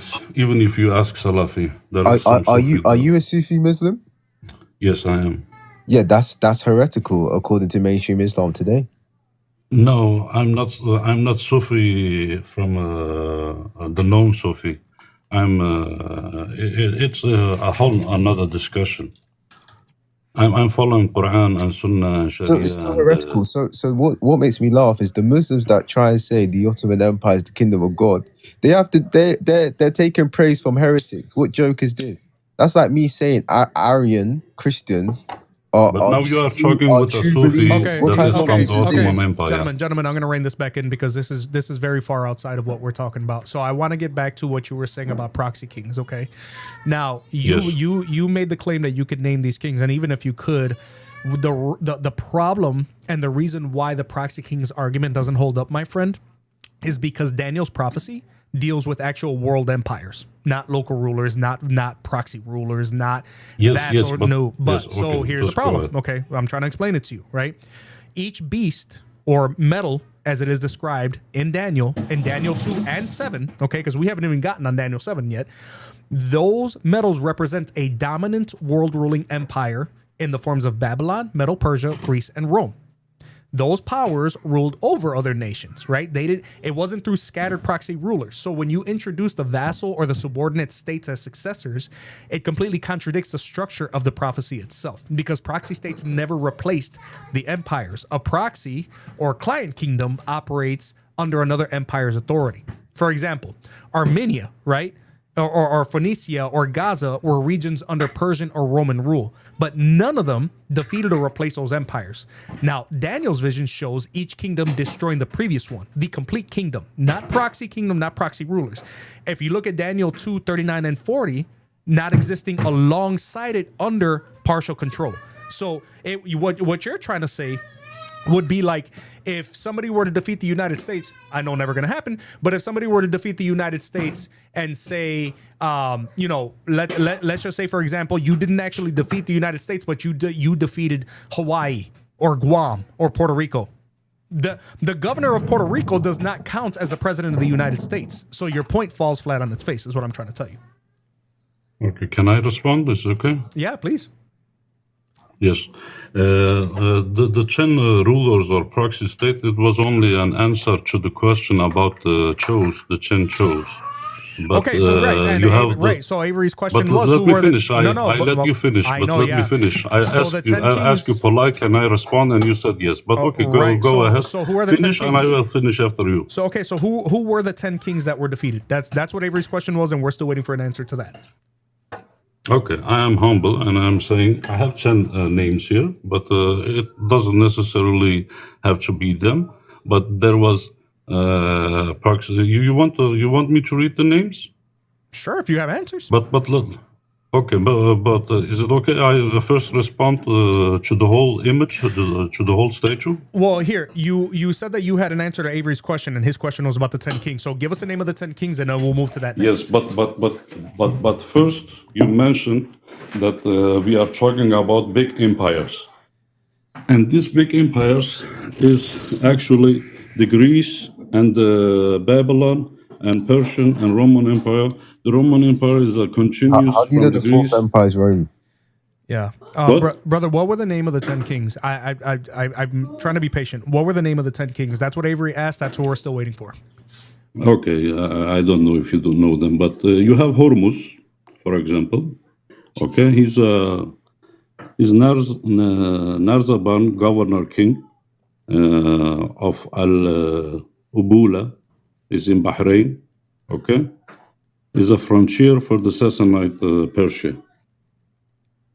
That's one of them. Should I continue? Brother, if you don't give me the name of 10 kings, I mean, first of all, I already have a lot to deal with here, but please continue. Give me all 10. Okay, there's Zagar, and Darzaghar is a governor of Mesopotamia. Okay, it is the Walaja region. Is an independent field ruler controlling the western satrapy. Okay. Hold on, I'm gonna hold on. So give me a second because I see one of my counterparts here, Grafted. Go ahead, brother. You have been so patient. Gary. Go ahead. Say whatever you got to say, brother. Wait. The king of Hormuz. That's what's one of the kings that I heard, right? Hormuz, Hormuz. Yeah, Hormuz. That's like in Iran, though. Yes, that is why I am mentioning the whole image is also containing the Persian Empire. It's not only the Roman Empire, but who defeated the Persian Empire? Was it the Christian kingdom? A mix of Roman and Germanic peoples. Yes, that is only the feet and the legs. Does that go into Iran? Yeah, but what about the whole statue? Because the whole statue was destroyed by the stone. So this is what I was. It is not only the Roman Empire.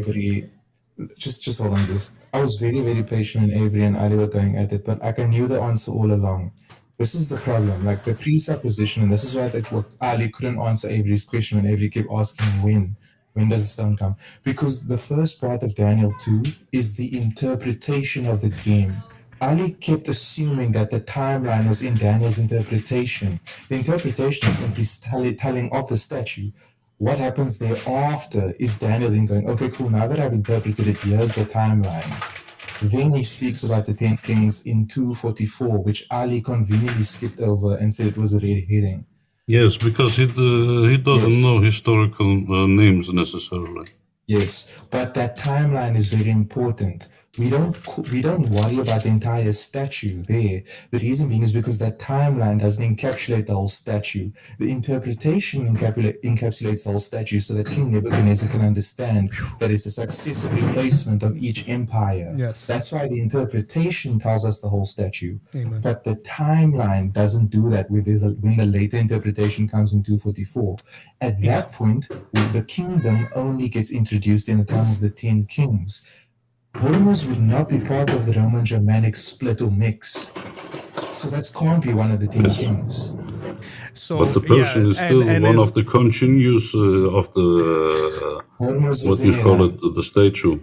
So yes, I know. So Islam DK, real quick, I just want, and I feel that I owe this to you. I know you can't see my screen. I don't show it on that side because for various reasons. You can jump over to YouTube if you want to. Here, guys, and you guys are seeing it on my panel on this side, and I'm going to show it to the stream. This is why I say it's extraordinarily important to do your homework, guys. And I want to show you guys this. Now, say whatever you want about the internet, whatever, right? I typed in the question just out of curiosity because I didn't use Google when I did my debate brief. I said, is there any historical proof that Islam defeated 10 kings as it pertains to Daniel 2? Islam, I'm going to tell you exactly what it says here. There is no historical proof or mainstream biblical interpretation that connects Islam to defeating 10 kings as prophesied in Daniel 2. The prophecy in Daniel 2 describes a large statue representing a sequence of world empires, which are generally understood by scholars and theologians as the head of gold, the Babylonian Empire, the chest and arms of silver, the Medo-Persian Empire, the belly and thighs of bronze, the Greek Empire under Alexander the Great and his successors, the legs of iron, which was the Roman Empire, and the feet and toes of iron and clay, a final future divided form of the Roman Empire, often interpreted as a confederation of 10 kings nations that will exist at the time of Christ's second coming.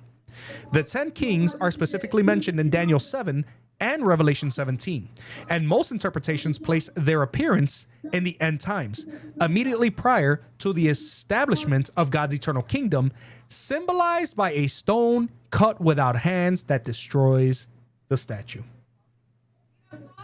This is a huge problem for you, my friend, because the fact that we didn't even get to Daniel 7, and the reason why I'm skipping ahead is because you're not even realizing that not only could this not have happened, it wasn't even supposed to have happened in our timeline yet. It is making it clear that there's nothing in history that even remotely supports what you're saying. Yeah. If it is going to happen in the future, there is no Roman Empire back. No. Listen to what I said. The legs and iron was the Roman Empire. The feet and toes of iron and clay represents a final, future, divided form of the Roman Empire, often interpreted as a confederation of 10 kings or nations that will exist at the time of Christ's second coming. Has Jesus Christ returned? No, but why are the feet the first one should be to straw? And just because, I just want to make this clear, as a Muslim who looks at the Quran as a holy book, who is the sign of the hour in your book? It's Jesus. Exactly. So then even you would have to acknowledge that even if you don't believe in Jesus as the Savior or as God, even your book says that he is the sign of the hour, and you have to acknowledge that he has not returned yet because the hour has not transpired, which this makes clear that there were no 10 kings that Islam could have defeated. That is when the mountains get big and covers all the earth. But the first strike is on the feet. It's not on the image itself. DK, the image gets destroyed after the feet get struck. It is inconsequential because I already explained to you that the 10 kings are specifically mentioned where? In Daniel 7 and where else? In Revelation 17. And most interpretations place their appearance. I don't believe in Revelation. If you say Daniel 7 to you can't believe in Daniel 2 and not believe in Revelation and not believe in Daniel 7. You know what the problem is? Daniel 7 still disagrees with you. The 10 kings are specifically mentioned in Daniel 7. Let's check Daniel 7. We can check Daniel 7, but do you agree that this is making it clear that the actual history shows that what you're saying is nonsense? There is no historical proof. No. Okay. Again, neither me and neither you, we have no absolute knowledge. I do. It's called the Bible. Oh, I do. It's 100% called the Bible, and it's called history. I just take him through this. Go ahead, Gary. Please. No, go ahead. I will literally read the entire Daniel 2 Please, you know what? You are welcome to, my brother. Feel free. Go ahead. Guest, do you see that from verse 36 in Daniel 2? From verse 36, right? This is after that whole statue image is already given, and the rock that is cut from the mountain crushes the feet, and then the statue falls over, right? That is, verse 36 is now saying that was the dream. That was the dream. Now we are going to interpret it to the king, and they're going to give the king the timeline. Now notice just before that, in verse 34, it says, while you were watching, so while the king was watching the statue, a rock was cut out, not by human hands, and it struck the statue at the feet of Iron and Clay and smashed him. Okay, then the reason that that's the feet gets the first strike. The feet gets the first strike. Yes, the feet gets the first strike.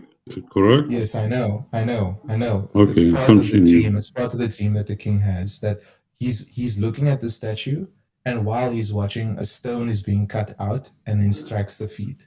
Okay, cool. Now, from verse 36 down, that's the timeline that's being described. And you can see that the flow of this is that Daniel says to the king, you are the goal, after you another kingdom, and then another kingdom, and blah, blah, blah.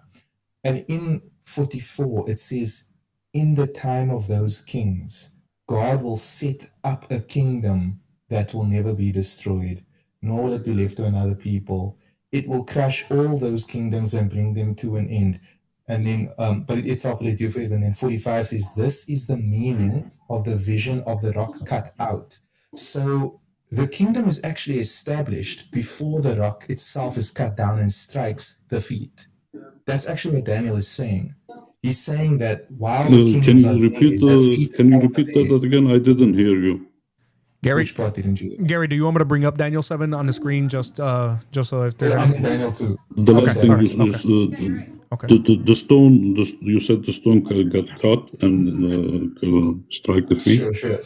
So in the initial interpretation of the king's dream, right? There's a statue laid out, and Daniel describes the vision to him, and then thereafter it's interpreted to the king that the king himself is the gold head, and Daniel then explains all the successive kingdoms after him, that it will be the next one and the next one and the next one down to the feet.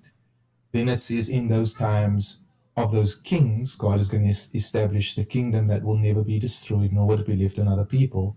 He will crush those kingdoms, bring them to an end, and it will endure forever. Verse 45 says, this is the meaning of the vision of the rock cut out of the mountain. So what it is saying is that the same rock that is cut out of the mountain is the kingdom God prepares during the time of the 10 kings. What that means is that it's not possible for the rock to only come later and strike the feet. The rock is actually already being established in the time of the 10 kings. Do you understand that that's actually the timeline Daniel gives, not the interpretation of the Yes, I respect your opinion, of course, and It's interpretation. literally the text. That's what I'm showing you. It's not an interpretation. It's okay. It's okay. You believe that, but what I'm saying logically, it doesn't. What you are saying logically, it's okay. But what I'm saying is also logically okay, because my kingdom was raised among these proxy kings I was talking about. It was also raised amongst these 10 kings. And No, it wasn't. mine That's the problem. makes The more kingdom logical comes sense 600 because years after Christ. the feast That's the gets the problem. first strike. The feast The gets the kingdom first comes strike. 600 years after. That's the problem. Yes, but the feet gets the first strike. But you are talking about the feet will have the last strike in the end time. You are conflating the actual vision of the dream with the timeline of the kingdom being established. That's my whole point. Yeah. Daniel is clear that the kingdom itself is established within the time of the 10 kings, not the time that the stone hits the feet. That's my point. And so Daniel 2 comes in two parts. And Islam and Gary, I want to interject real quick. Also, you keep skipping over the fact that you're telling Gary that you're being logical, but you guys are completely ignoring the fact that the prophecy, the dream, is talking about a kingdom that is forged without human hands. It is not human hands that forge them, right? Without hands. So how can you say that it is logical? How can you say that your interpretation is logical despite what Gary is saying to you? Despite the fact that it makes it clear, brother, just wait, okay? Despite the fact that whether you're talking about the Ottoman Empire or Islam as a whole, the conquests have been political and they have been by the sword. Are those human hands? Yes or no? Are they human hands? So it's not human beings that are. It is not human beings that are rising by conquest. It is not human beings that are waging the war. It is not us that are creating it. Our belief says whatever action we do, it is God that is creating it. What the hell? All right, go ahead, Gary. My point is that the actual establishment of the kingdom, it's too soon to be Islam. Islam comes way too late. The Islamic kingdom is not established until after 600 AD. So this is too late in the timeline, is my point. Mm-hmm. Your argument is based on the fact that you think that the stone itself is established as it hits the feet, because that's how the initial explanation of the king's dream is being laid out. And what I'm saying is that's merely just Daniel showing that he understands the king's dream. But Daniel 2 clearly happens in two parts. First, the dream is explained, then the timelines and explanations are given afterward. That's from verse 36 onward. And you can see that thereafter, the actual timeline portion of Daniel 2 is happening in the time of the 10 kings. Islam coming after the 10 kings, that disqualifies Islam. That's my point. And on top of that, you know what? And I'm going to dissuade you of this supposed logical conclusion that you have come to, DK, because and I'm actually going to appeal to a question that Avery asked, which is a good question, right? If we're looking at Islam, especially in the form of the Ottoman Empire, right? If Islam were truly the eternal kingdom of God that crushes all others, which is your insinuation, it would not have been stopped. But when they continued to try to push west into what we now know as current day Europe, what happened to them? They got astray from God's straight way, and that's why God took their power. But Islam continues, No, and no, no, no, Islam no, no, is no, no, the no, no, most no, no, no. So here's the thing. fastest growing If religion. that would have been no. See, you see how what you're doing now? You're appealing to emotion. Okay, it would not have been stopped if it was the one that was from this prophecy, because the kingdom from this prophecy crushes all kingdoms. History tells that story. The Ottomans failed to conquer Europe. They were crushed and humiliated at Vienna, and they were driven back, and they never recovered. So that single question right there highlights that Islam's kingdom, just like Babylon, Persia, Greece, and Rome, had its moment and fell. You are a failed kingdom in the form of the Ottoman Empire, and Islam still remains contained. Exactly where it is. Yes, it is spreading as far as religion, but the military conquest that you're claiming as being fulfilled in Daniel 2, you guys were humiliated in 1922 in Vienna. So Yes, how but could you Vienna fulfill was that? No, not no, Roman no. Empire. What? Vienna was not the Roman Empire. Brother, the prophecy says that the kingdom will reign over and destroy all empires, all earthly empires. It will that not will be happen stopped. when Jesus comes. Okay, so Jesus is not a Muslim, so this doesn't pertain to that. Right. He just proved the point. Yeah. He just proved our When point, Jesus comes, Jesus Christ is God and the Messiah. Okay. So you're right. Okay, When can he I does, can I say it now? Yeah, Can I go say ahead. it now, Brother Maverick? Yes. Can I say Yeah. how this is what I'm talking about? Yep. He just said when Jesus comes. Mm-hmm. Back when Avery was back on stage, I was trying to make a point, which is that they are using revelation to hold on to this not happening yet. Right. And this is what I was trying to tell Avery, that from a Muslim perspective, they are trying to make this fit into their revelation. Mm-hmm. And that is the problem. And it's going to continuously be the problem. And Now you know, you're and making straw man against me now. so you know what's funny? That no, it's not about a straw man. It's just But that you still have the you're the text. one who appealed to our Messiah. You're the when one who I- said it when won't I happen until said- Jesus when- comes. when I said it will rule over all the world when Jesus comes, that is the portion of the dream when the mountain covers all the earth. So what you are saying is that the stone eating the feet has a time gap now between when the stone eats the feet and becomes a mountain, which is still not what the text says. Right. You now inserted your own theology into the text. There you go. That is Islamic revelation. Do you guys see now what's happening? Yeah. We see Okay. it. We see I it, just, sister. I was, yeah, okay. I didn't want to seem crazy earlier. So I wasn't trying to cut Avery off. No. I was trying to give you guys more clarity as to where they are coming from. Mm-hmm. There is revelation specifically in Islam that they are inserting into our text. And that is the reason for this. And it comes from their revelation area. Right. So if we look at the table, if we look at the framework, Christianity versus Islam and Daniel's framework, which is from the debate brief that I shared with you guys. If we look at the category, right, under the category of origin in Christianity, right, where it says divine cut without hands, in Islam, it is human and founded by Muhammad. Whether you're talking about Islam as a whole or just the Ottoman Empire, which Central Dawah tried to argue, it is still involved with human hands, right? And I'm not talking about the ad hoc explanation that DK tried to give us, because no matter what Islam does is not God's action, right? Those are still cut by human hands. The reason that it says cut without human hands is because it is going to be established by the Messiah, God, Jesus, right? If we look at the timing, which Gary was talking about, it was supposed to happen during Roman rule in the 1st century. Who was walking the earth at that time? The Messiah. When did Islam come? In the 7th century, long after the prophecy window closed. If we look at Christianity's spiritual transformation, that is how Christianity spread, as opposed to Islam, which spread through military conquest. If we look at the duration, the kingdom will be eternal. If we look at Islam, their major kingdom, the Ottoman Empire, their reign ended in 1922. And finally, if we look at the nature, Christianity is spiritual and global. If we look at Islam, it is political and temporary. So nothing that you said even remotely lines up, my brother. I'm sorry. Okay, but can you Really explain quick, this? I've been sitting here. Yeah, Johnny, go ahead, please. Privately. You chime in whenever you want. I'm sorry. Something. Yeah, go ahead.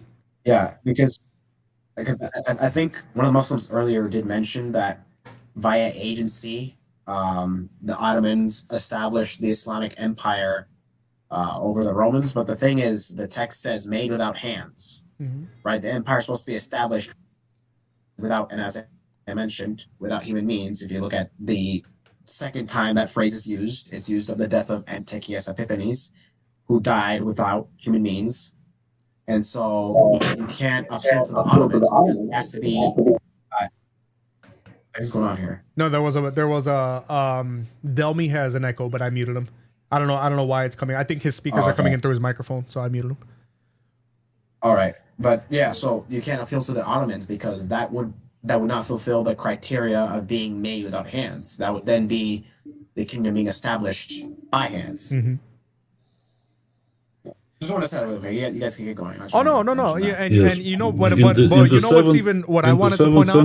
Islam, this DK, whatever your name is. You know what I find interesting, and maybe you can explain why you tried to do this. But when you came in, you claimed that you had the names. No, of the I didn't. I didn't make a claim, brother. You said that you if could you answer. if you remember how I started, I said you said that you wanted to answer. Brother, stop. Me. You said that you came in that you were going to answer the question that Avery asked about the 10 kings. That's what you said. You can rewind. You can I have re-listen. a supposed. I have a supposed answer. I have a suggestion. I also mentioned neither me or you. We have absolute knowledge. Right. So speak for yourself because I do have the knowledge because I'm looking at history and I'm looking at the Bible. And what you're trying to do is you're trying to basically throw your arms up in the air because you've been defeated on the point and say, well, there's no way to really know. No, I'm just saying God has the absolute knowledge. But you came in and you made the claim that you could answer the question about the 10 kings. When we pressed you on it, you could not. And then when I went back to my debate brief and I showed you categorically why this could not be about Islam, your answer was, well, it hasn't happened yet because Jesus hasn't returned. I don't understand. You're saying that you can answer the name of the 10 kings that Islam defeated, but then when we asked you, you couldn't. And then you stated that it didn't happen yet because Jesus hasn't come. Is that a fair and accurate synopsis to you guys when he came in? And he said that he could answer the question, and then he actually 100% conceded and said it's because Jesus hasn't come back yet. I don't understand. I don't get it. You're making straw man. It's a straw man. All right. Well, it's a straw man from your words. Right. Thank you. Here, straw man yourself for the comment section. But it's not like it didn't happen that way. Right. Yeah. I'm literally summarizing what happened. The beginning of the conversation, I can give you the 10 kings. Okay, who are the 10 kings? 20 minutes later, we still don't have the 10 kings. When I show you categorically that it can't be, you say, well, Jesus hasn't returned yet. I don't understand. Did Islam fulfill the prophecy or did they not? Because if you're saying that Jesus hasn't returned yet, you're acknowledging that they haven't. Yeah, it's like their later prophecy, it reinterprets how their revelation reinterprets how our earlier prophecy is laid out. It's weird. It's like, let me take the end of our revelation and insert it as the conceptual basis for your early prophecy. What? Yep.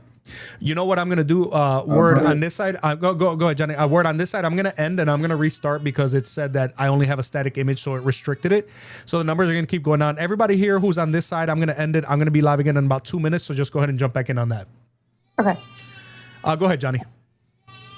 I wanted to ask a question because I was a little confused when you pulled up the Google because the Google used a different interpretation of the 10 kings than I think Avery and everyone else was trying to run. Google. Because I'm trying to open up the stream again in a second here. I have it up. I don't know if you. Yeah, because that one is the futurist interpretation. I don't know if that's that slide, but that was the futurist interpretation that the 10 kings are a revived Roman Empire, whereas it sounded like everyone else earlier was trying to argue that this was something else in history. This is are you talking about this one? Yeah, the only thing I asked was basically I was just trying to show the chat a cursory search that even if you don't know anything about this and you actually look at it, it makes it clear that even historically there's no interpretation that connects Islam to defeating 10 kings. That's all I was trying to do. I don't know because I think that Google now, they'll search a bunch of different things and then give you an answer, and then they show you here like where they're pulling their answers from. So I don't know if they pulled like the most common argument or whatever it was. But go ahead, talk about that, Johnny. Yeah, because that one is I think that's the most popular view among Christians. I think, I'm not sure, but that one would be the futurist interpretation of Daniel, that this kingdom has not come yet. It's here in a sense, but it's not fully manifest until Christ returns, and then he will establish a literal 1,000-year reign. And then they connect that to Revelation 20. But I don't think that's what, I mean, you could, if you are a futurist, you can run that, but I don't think that's what we were trying to run here. I mean, me personally, I don't hold to the futurist interpretation, so I wouldn't use that. But that was something I was a little confused about, because when you pulled that up, I was like, wait a minute, I don't think any of us here really hold to this. I don't know, maybe Chris did hold to it, but I was just trying to distinguish. I was just trying to help distinguish that the first time the statue is displayed, that's not actually the timeline being given to us. We just know that the actual feet being smashed by the stone is like the finality of the kingdom, spreading, taking over. Right. But the timeline simply comes later on in the time of the 10 kings. Daniel's very clear with King Nebuchadnezzar that that's when God is going to establish it. Like I would say I wasn't taking a purist, not purist, futurist like stance either. I was just helping distinguish the actual flow of Daniel chapter 2 for our guests. So that because Ibn Ali had also presupposed to our guests, to Avery. Ibn Ali was constantly presupposing to Avery that the kingdom comes when that rock hits the feet, which is not actually what Daniel was saying in the text to King Nebuchadnezzar. Correct. All right, we're gonna go ahead and see if this camera thing works here. You guys can keep talking. I'm working on this. There's someone on the panel, Alan. Yeah, someone just joined the panel. Alan, go ahead. Hey, you guys hear me? Yeah. I'm not entirely sure how this works. I don't mean to bother you if you guys are doing something. No, go I just ahead. have a question. What's up? Yeah, I mean, how you guys doing? Good. How are you? Doing pretty well. I'm having the after effects of sickness, so my voice sounds weird. I'm breathing. Dude, no, my voice is dead too. I'm getting over a cold. Well, I guess I have a thing for you. I'm assuming you guys are all Christians. Yep. Mm-hmm. Okay, I assume as much. I know. I just saw open questions / debate or whatever. Like, I'm not here to debate. I wanted to get another perspective on this. So, sorry for the ins and outs. I'm just trying to think of a way to word this. I grew up relatively Christian, right? I'm in my early 20s now. And I've just become less and less religious as time has gone on. You know what I mean? And I'm sure I'm not the only one. I'm sure that's a story you've probably heard before, right? Yeah.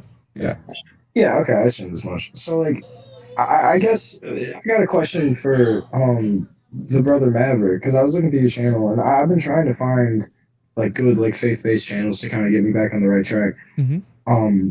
I saw you did a short. What are we allowed to talk about here? Are we talking about anything? I don't mean to just come in and just start saying stuff. No, I mean just the usual words that you try not to say when you're on social media. That's all. What do you mean? I'm sorry? Oh, no, he means talking topic, talking points, not like... Yeah, he was asking about that topic, I think. Oh, yeah, the topic is about Daniel chapter 2 not being about Islam. But if you have a question, you're struggling with your faith, that's more than welcome, of course. Nah, I don't think... this might not be the place. I might catch you another time. But thank you. It's up to you, brother, yeah. If you want to ask your question, you're more than welcome to. Oh, my question is, I don't like a lot of quote-unquote Christians. I have nothing really wrong with the faith and the interpretations of it. I have a problem with the way that people are interpreting it. And obviously I'm not the authority on it. Well, when you say interpreting it, what do you mean people and what are they interpreting that you have an issue with is my question.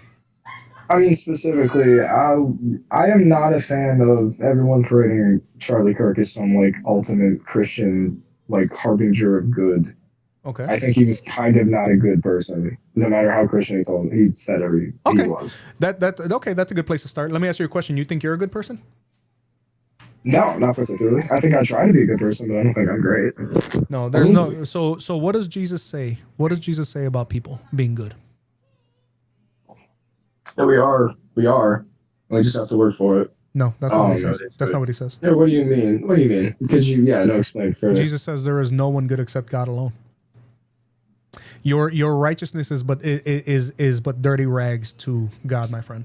So when you try to, so I mean, if your problem is with Charlie Kirk, it sounds like you disagreed with him more politically than you did anything else. But if you did, and that's fine, you have the right to do that. Then you have to ask yourself, what portion of his politics did you agree with? And you have to ask yourself, did that portion of his ideology align with Christian values? Right. I don't know that Charlie. Yeah, exactly. Right. So I don't. So what's concerning to me is that you feel like there was a portion of his politics that didn't align with Christian values because he didn't agree with feminism. He didn't agree with abortion. He didn't agree with criminals being given rights where police officers are demonized. So I'm very confused when you say that you have a problem with it. Like, if you didn't like him, you didn't like him. I get it. Well, no, I mean, it's specifically his views on no exception abortions. Right. So again, do you believe that babies are human beings? To an extent, yes. No, it's either yes or no. There is no extent, brother. Either if you Well, are a baby? Are you a What is a Christian? baby? Are you a Christian? I mean, I pray from time to time, yes. Okay.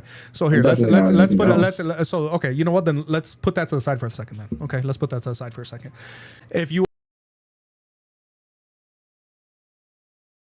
let's do it this way. You believe in the things that people say to me that make me not want to be one anymore. Well, yeah, and that's fine. But at this point, again, the things you're saying already just go to show that you don't have a relationship with Christ to begin with, and that's fine.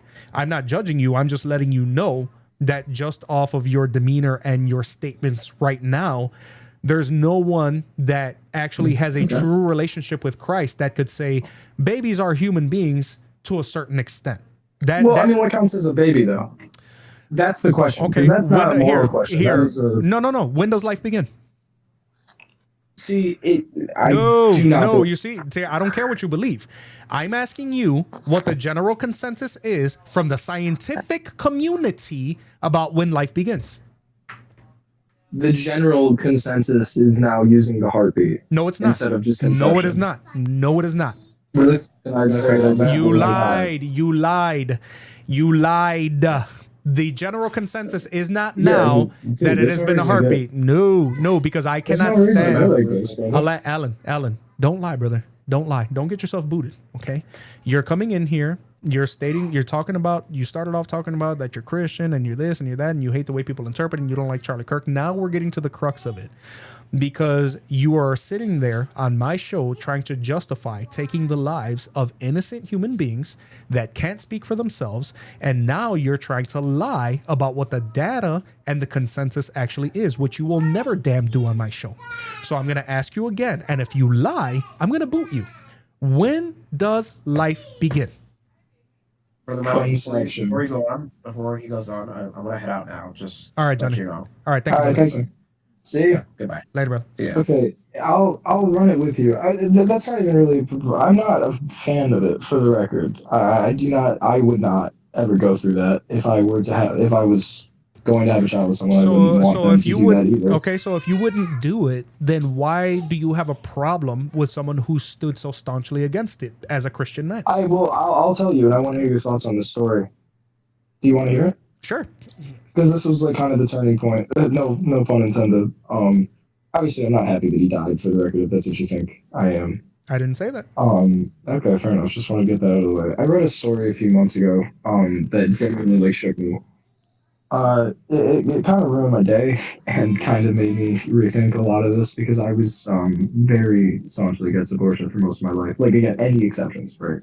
So are you guys for any exceptions, or it's just flat out it is murder and there's no reason it should ever happen?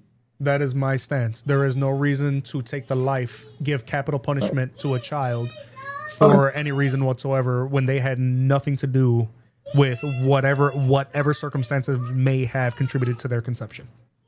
Have you heard of the story of Milo? No. Oh. Can you hear me? Yes. Sorry, brother. My mic beeped out. Have you heard of the story of baby Milo? Nope.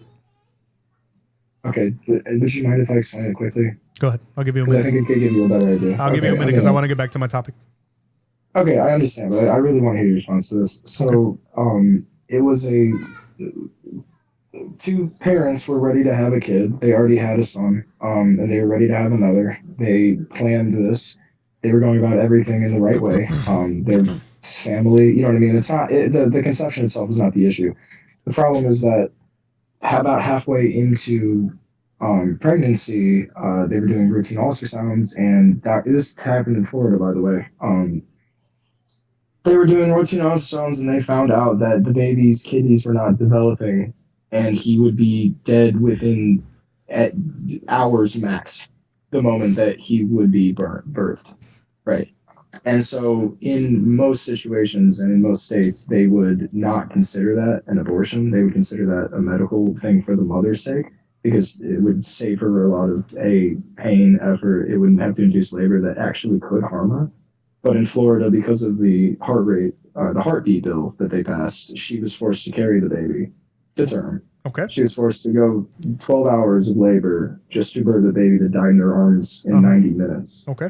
And I have to ask, and it really changed my perspective on this, because obviously I'm not for abortion, but I do not think that they saved a life in that situation. I think that they ruined. She's now $19,000 in debt because of the situation, because of watching your child die forever. $19,000 in debt. 1 second. So are you saying she didn't have insurance? Yes, I'm saying even with insurance, they billed her to the absolute max and covered the funeral costs as well. I mean, like, so you want to know? So you want to know my she opinion watched her on it? child die in her arms. The entire family was just sitting around here, and they are traumatized from this. And I do not consider that a godly action. Okay. You know what I'm Well, saying? here's the thing, and Alan, I want you to know that No, I'm please not. prove me I'm wrong. not. Please I'm tell not. me what I'm missing. Okay. Can I finish my answer? Yeah, sure. Thank you. Do not interrupt me again. Okay. I understand where you're coming from, and I understand that the situation was difficult. Now, number one, there's nothing about being a Christian or nothing about life that guarantees that you're not going to deal with adversity, right? God is the author of life. Now, you say that they did ultrasounds, they did tests, and they knew that the baby wasn't going to make blah, blah, blah. Number one, human beings are wrong every day. But even though they're right a lot of the time, it still does not mean that just because that child wasn't developing the way that it should, that anyone has the right to steal that baby's life away. Because even though he only or she only lived for a few hours, are you the author of life? Are human beings the author of life? Or is God the author of life? I suppose God is, Thank but you. I don't think So having said that, didn't whoa, create hold on, life stop. there. Yeah, God did create life there Yes, because sir. God creates all life. In Psalms 139:13, it says, "You knit me together in my understand mother's." that. Hold on, stop. Because what you're trying to do is you're trying to rebuttal instead of actually listening, because you don't really know how this works. And that's the reason why I said you don't really have a relationship with Christ, because of 1 Corinthians 2:14, you're actually unable to see this through the eyes that you would if you were actually consumed by the Holy Spirit, which is why I'm explaining it to you, okay? God is the author of life. Whether you lose your life a few seconds into life or you live till you're 120 years old. What I find interesting about people who hold the opinion that you do is that when a person passes away and they're very elderly, nobody questions it. Even though God is still the one that took that life away. God ended that life. But when God ends a life a lot earlier than you think it should, all of a sudden it's a travesty. The problem is that you say that, oh, because of the heartbeat law and because it wasn't really a life. Number one, you don't get to dictate when that is and isn't a life, because there could have But been you some do? miracle. But you know what? I never said that I Ron did. DeSantis does. That's what I don't understand about this, brother. So You're again, not proving anything. It's not about proving anything. It's about the You're fact that actually making me less faithful. I don't know why you're arguing with me. Alan, This is I a don't. serious- Okay. Stop. You're muted now. You're muted now because you're starting to irritate me. Okay, because I made it clear to you that this is not about me and what I think. What I'm explaining to you is that I submit to God's authority. You and people like you feel like you don't have to submit to God's authority because it's less convenient. You may have been traumatized by it, but you know what you didn't? You know what you didn't do? You didn't steal that mom's moments that she did have with that baby for the few minutes or the few hours that she did. I promise and guarantee you that if my wife and I had conceived a child and they told my wife that, hey, you know what? This baby's not going to make it. The baby will be alive for a few minutes, a few hours after. Even though it would completely shatter our hearts, my wife would, first of all, if I suggested an abortion to my wife under those circumstances, she would smack the piss out of me. You know why? And I would deserve it.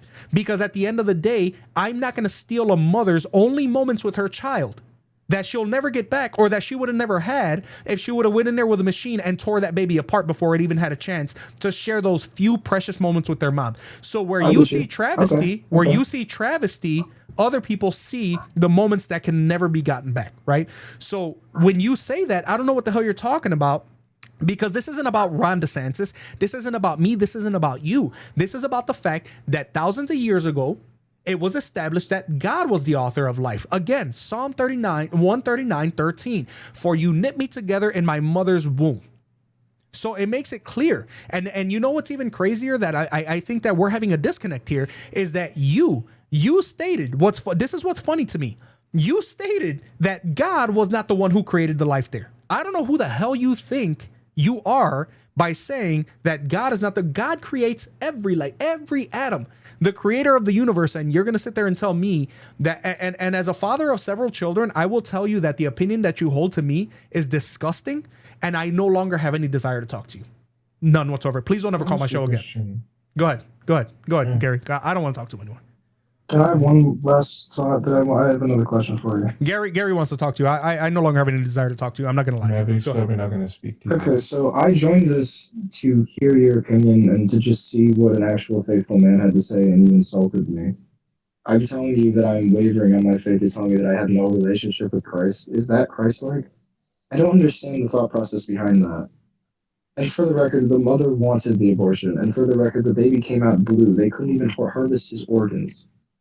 It was not a baby. It was an amorphous creature that haunts them. They wrote an entire article about this. It ruined their lives. She wanted nothing to do with it. And I think that for you to say that, you're going to take a mother's precious moments away from their child, I understand what you're saying, but I don't think this is a good way of getting young people to be more faithful. I think it's disrespectful, and I think it's kind of cowardly for you to move behind that. And you can tell him that I said these things. I know he doesn't want to talk to me. And that's fantastic. I came here and saw this was a serious moment. I really wanted to just hear what he had to say, and he insulted me. I don't understand. In fact, I'm actually probably less faithful than I was before. I don't understand this strategy isn't at the all. way to get your opinion heard. What is emotional blackmail? Yeah. So look, I hear you on that. I'd like to hear someone else's opinion on this. Yeah, look, I hear you on that, especially when you're someone who is seeking a reason to, I don't know, reinforce the Christian view on this. My question stems from, I think, the political side of things, right? Like, I sense that your issue here is the autonomy of a woman over her body and various things like that. And the thing that I would want to say is that just because we know that a child is going to have difficulty or a baby may not survive birth, that doesn't mean that this is not a life. Right. So the problem becomes, what's the value of life then? Right. So do you have an issue with capital punishment? Do you have an issue with the death penalty? Just hold on a minute. And I'm going to tell you why I say this. Unlike Maverick, I've had one exception in my entire life where I felt perhaps an abortion was justified. So I kind of see myself in the same boat as you. And I'll tell you the story. It was a little girl. I think she was a victim of assault. And this was in a country where it was illegal, but they wanted to do an abortion. And the entire community was so enraged that they were willing to basically like go and attack the medical staff. And I was so shocked about it that I was like, this girl could lose her life. Her body can't handle it. Yeah. I understand so what I'm saying is I understand the questioning within yourself to be like, how can Christians like not even want to like understand that there could be exceptions to the rule? My advice to you is that you shouldn't be judging what Christians say based on how certain Christians treat the exception to the rule. What Christians are anal about is the fact that there are people out there who don't want to see these babies as life, irrespective of when life begins. I do believe life begins at conception. So though I know you didn't get what you wanted from Maverick, I don't think that this is necessarily a reason to lose faith. Right. I'm gonna be real with you. That was one of the most disrespectful things that I've heard in my. You don't understand. I understand your perspective. I do, because I was your perspective, and I still am to an extent. I just can't believe how combative you were about the situation. I do not see that, whether it's God's creation or God's design. I think that it's incredibly callous for you as a Christian man with Christian values to not give any amount of empathy to that situation and to say that you don't want to talk to me anymore because I dare disagree with you on the fact This is not about disagreeing with me. This has nothing to do with disagreeing with me. It has everything to do. I don't think that a woman should have to watch a blue fucking amorphous baby die in her arms in 99 minutes. Again, it's not your call. Again, not only is it not your call, but the fact that you're too myopic to even see what I was actually saying just goes to show why I said I didn't want to talk to you to begin with, because this has nothing to do with disagreeing with me. It has everything to do with you and the rest of society and the cancer that it has become about the way that you look at life and the way that you look at unborn babies. So don't give me this crap about me disagreeing with you. This is about the cancer of society that we live in that looks at unborn babies and says that they are no longer considered life because it's inconvenient, because it's hard. Maybe if you weren't so damn soft, you wouldn't look at so many situations as hard, and you wouldn't be looking at unborn babies, defenseless people who have no voice for themselves, and say, but by the way, we're not going to consider that life. To say nothing of the fact that there's over 1 million abortions every single year in this country alone, and over 95% of them have nothing to do with medical disaster anyway. So do me a favor, get the hell off my channel, dude. This is why I stopped discussing abortion. And I'm not going to apologize to anybody for sitting here and trying to talk about a blue and amorphous baby who's gasping for air. You know what? At the end of the day, if the mom decides that she wants to have those moments with her child, who the hell is he or anyone else to take those moments away from that mom? And who are we as people to sit there and say that that life is not worth having, even if it's only for a few seconds? But no, it's okay though. It's okay, because people on the internet say that it's not really a homicide. It's not really a schmurder, because guess what? Because they're still in the womb, so it doesn't really count. Get the hell out of my face, dude. Get out of my face. Yeah. I had a relationship with every one of my kids from before they were born. I used to talk to them. I used to sing to them. My son used to give me his hand through his mom's freaking, through this. He used to put his little fist on her stomach, and I used to grab his little hand. You're going to tell me that's not a life? Get the hell off my channel. I don't want to talk about it no more. I don't want to talk about it no more. Prophet Daniel has spoken, is here on the other side. Welcome, brother. Hey, brother.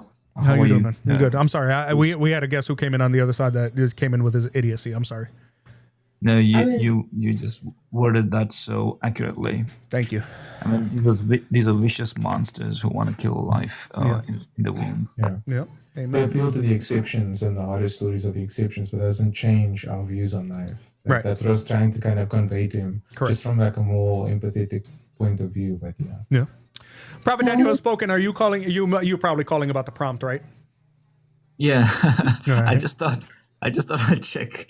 Like, I love you, brother Maverick, and also Grafted brother is here. I suppose I can recognize his voice. Yes, that's it. I mean, you both of you are great people. I mean, I love you, and I think we can have more discussions. Yeah, absolutely. Like pre-arranged discussions. For sure. Open discussions, not necessarily. I mean, I'm not here to win any argument with my Christian brothers. It's all about understanding the truth. Amen. And I mean, the Quran, as a Muslim, the Quran is only like 23 years of communication that God made with the Arabs. But God has spoken to human beings for a millennium before the Quran. Like even if you go back to Abraham and exclude the intertestamental period, but still it counts to be like a millennium of communication that God has made with the Israelites, and Israelites have the record of it. Yeah. So there is so much that we can learn from each other and appreciate truth, appreciate God, rather than just trying to win over each other, which is not my ideology, basically. You know what I mean? Yeah. So I just saw the prompt. I mean, I never saw you on TikTok. This is the first time I'm seeing you on TikTok. Oh, the first time that I so when I met you, I wasn't going live on the other side, but I realized there were a lot of people who wouldn't necessarily be on YouTube that would call in. So I just opened it up as a platform for people to be able to call in. That's all. Yeah, but I see TikTok is a more vicious place. I mean, there is more spicy, absolutely, for sure, environment on TikTok. Yeah, and it's not just the Christians; it's Muslims also. Yeah, it's everybody. Just yesterday, I went into a Muslim live, and they were mistreating a Christian fellow who just left the stream. And I went in and I told them, "Can you just be respectful?" And they sort of went dogs on me. Well, Daniel, and I no way am I saying this in a mean way, but you're getting well known in social media, but for example, I was actually at work when you were debating Sam Shimon, and I actually couldn't wait to see that, because I was like, I know the personality of both of these guys, and I can tell you right now, Daniel is a very, very calm person, and Sam Shimon is not a calm person at all. So it was very interesting to see the back and forth. I mean, there was a lot of substance there in the debate for sure. But the reason I say that is because I was actually looking at what some of the Muslims were saying about you during the debate. And I was like, man, these guys are absolutely ridiculous. Like it was vicious, but it was unnecessarily vicious, right? Like if you disagree, fine. But just, the name calling and, he's a dog and this and that, and he doesn't consult hadith and blah, blah, blah. And now, mind you, ladies and gentlemen, I don't see how, as a Muslim, you could actually consult hadith the way Sunni Muslims do, because we have gone over that on this channel time and again about how the Quran itself says not to consult outside hadith, and they do so anyway. But that's a conversation for another time. But yeah, go ahead, Brother Daniel. I'm sorry. Yeah, so, I mean, I really... I believe that there can be a way where Muslims and Christians can come along and create this good trend on the internet.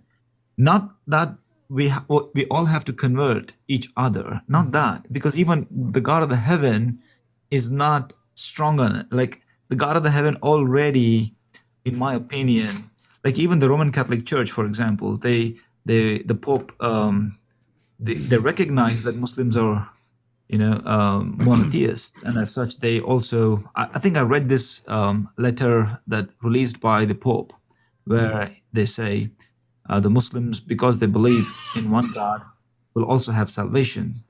I think I read this somewhere, all right? But if that is true, then there is such a nice stage for us to come together and praise and sing the glory of God together, not necessarily wanting to convert each other, but because we are monotheistic, although we have differences of what it is, and some groups among Christians would say Trinity is true and all of that sort of stuff, but we can keep those things suspended for a while and find out how collectively we can be a good force in the world. I mean, that's possible. I don't know why people may not think that it is possible, but it is certainly possible. And that would be the future of the world. I mean, where peace can be, built on this premise that Muslims and Christians can function together, rather than always trying to oppose each other, and which is not going good in a way. Go ahead, Chris.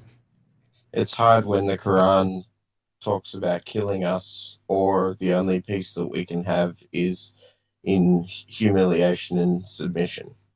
I like your idea. I would love for there to be a peace, but it seems difficult when Allah is telling Muslims to kill us. Maybe that's you might have not understood that properly. That verse actually what it says is, if you're fought by the people of the book, then you can fight them and you can subdue them, whatever the language there is, take control of them. But the Quran does not initiate fighting against the people of the book. In fact, the Quran initiates ecumenical service towards the people of the book by opening the idea that we are co-believers. Like mu'minun is the word that Quran uses for the people of the book. So ideally speaking, there is no need for fighting. But The Quran only fight permits those who fighting do when not they are believe fought. in Allah and the last Only when the day. fight, brother. Only when the fight. No, it doesn't say that. That's Well, why that's I find it I difficult. do see your point, but that's the context. The context is you fight somebody only when you're being fought. But So Muhammad that's didn't the do that. context in the Quran. Think Well, Dharma I is should difficult. say he did that to the very the only Christian attacks that started in the north of Arabia is because an emissary of Prophet Muhammad, who was taking a letter to the Roman Empire, that convoy was intercepted and killed by the Christians in the north. That's what triggered fighting the garrisons, the Roman garrisons in the north. But to be honest with you, the Quran never recommends starting a fight. It clearly says, God does not love those people who start a fight. So the context is the Quran says to fight the people of the book only when they are fighting us, and otherwise there is no need to fight Only where they're fighting us. Because I just told you the context is God does not love the starters of fight. Where does it say it? Like which verse or chapter? Let me go to the Quran. Just bear with me. I'll open the computer. Like I really do like peace, but the peace that the Quran describes is us in a box, and I don't like peace in that way. And not necessarily, brother. I mean, you may have that idea for some valid reasons, but that's not the idea, right? The idea being, like, for example, in the second battle, in the Battle of Uhud, right? The second battle. In that battle, the Jewish people were on the side of the Muslims. Like the Jews and the Muslims were together in a battle fighting against the attack from Makkah, right? So the people of the book and the Muslims were acting as co-believers, right? So this is the idea in the Quran, the ecumenical service. But only when the people of the book decide to fight the Muslims, that's when God says those verses which you read, subdue them until they are, under control.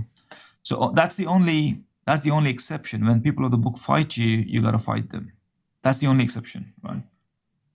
So, where does it say that the people of the book started fighting them? That's just his history. Like when as I told you, when there's a convoy taking letters of communication from Prophet Muhammad to the Roman Empire, to the Roman officials, that convoy was intercepted by the Ghassanids. I think. Let me figure this out in a minute here, because there's so much information that things are not on top of my head sometimes. Engagement following your original forces.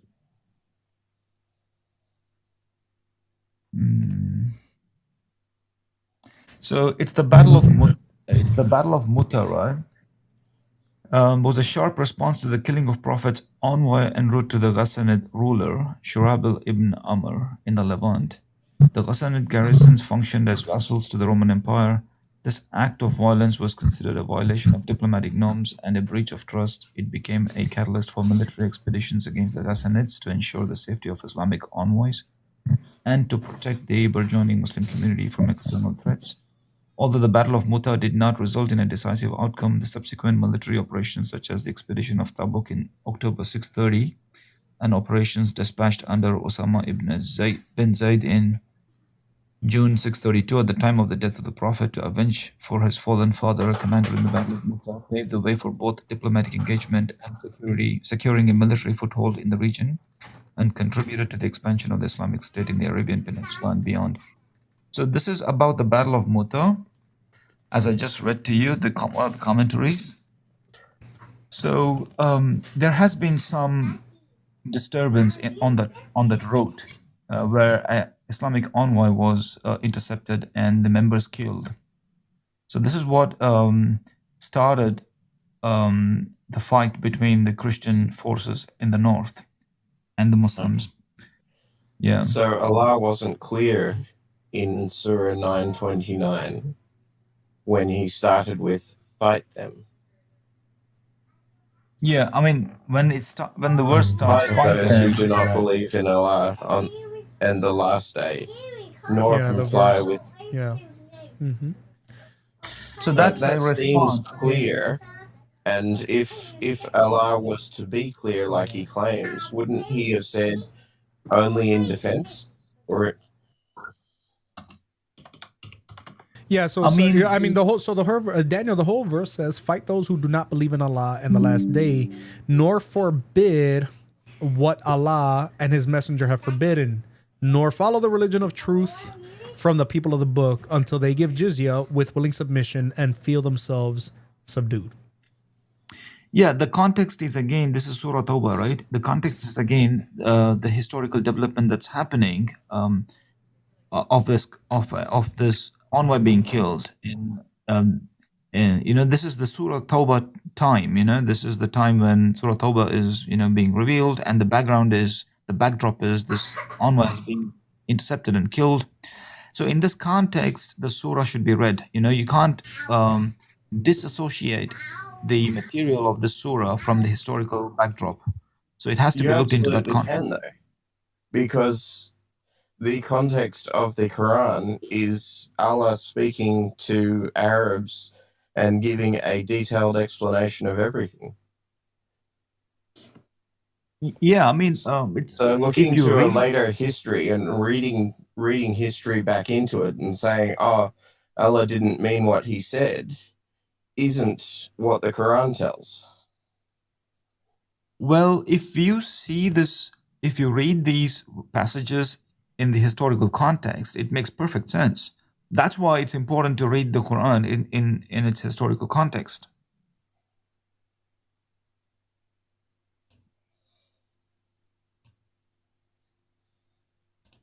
Yeah. As I said, I would love there to be peace, but the problem is the Quran seems pretty clear that peace is either us in humiliation or dead.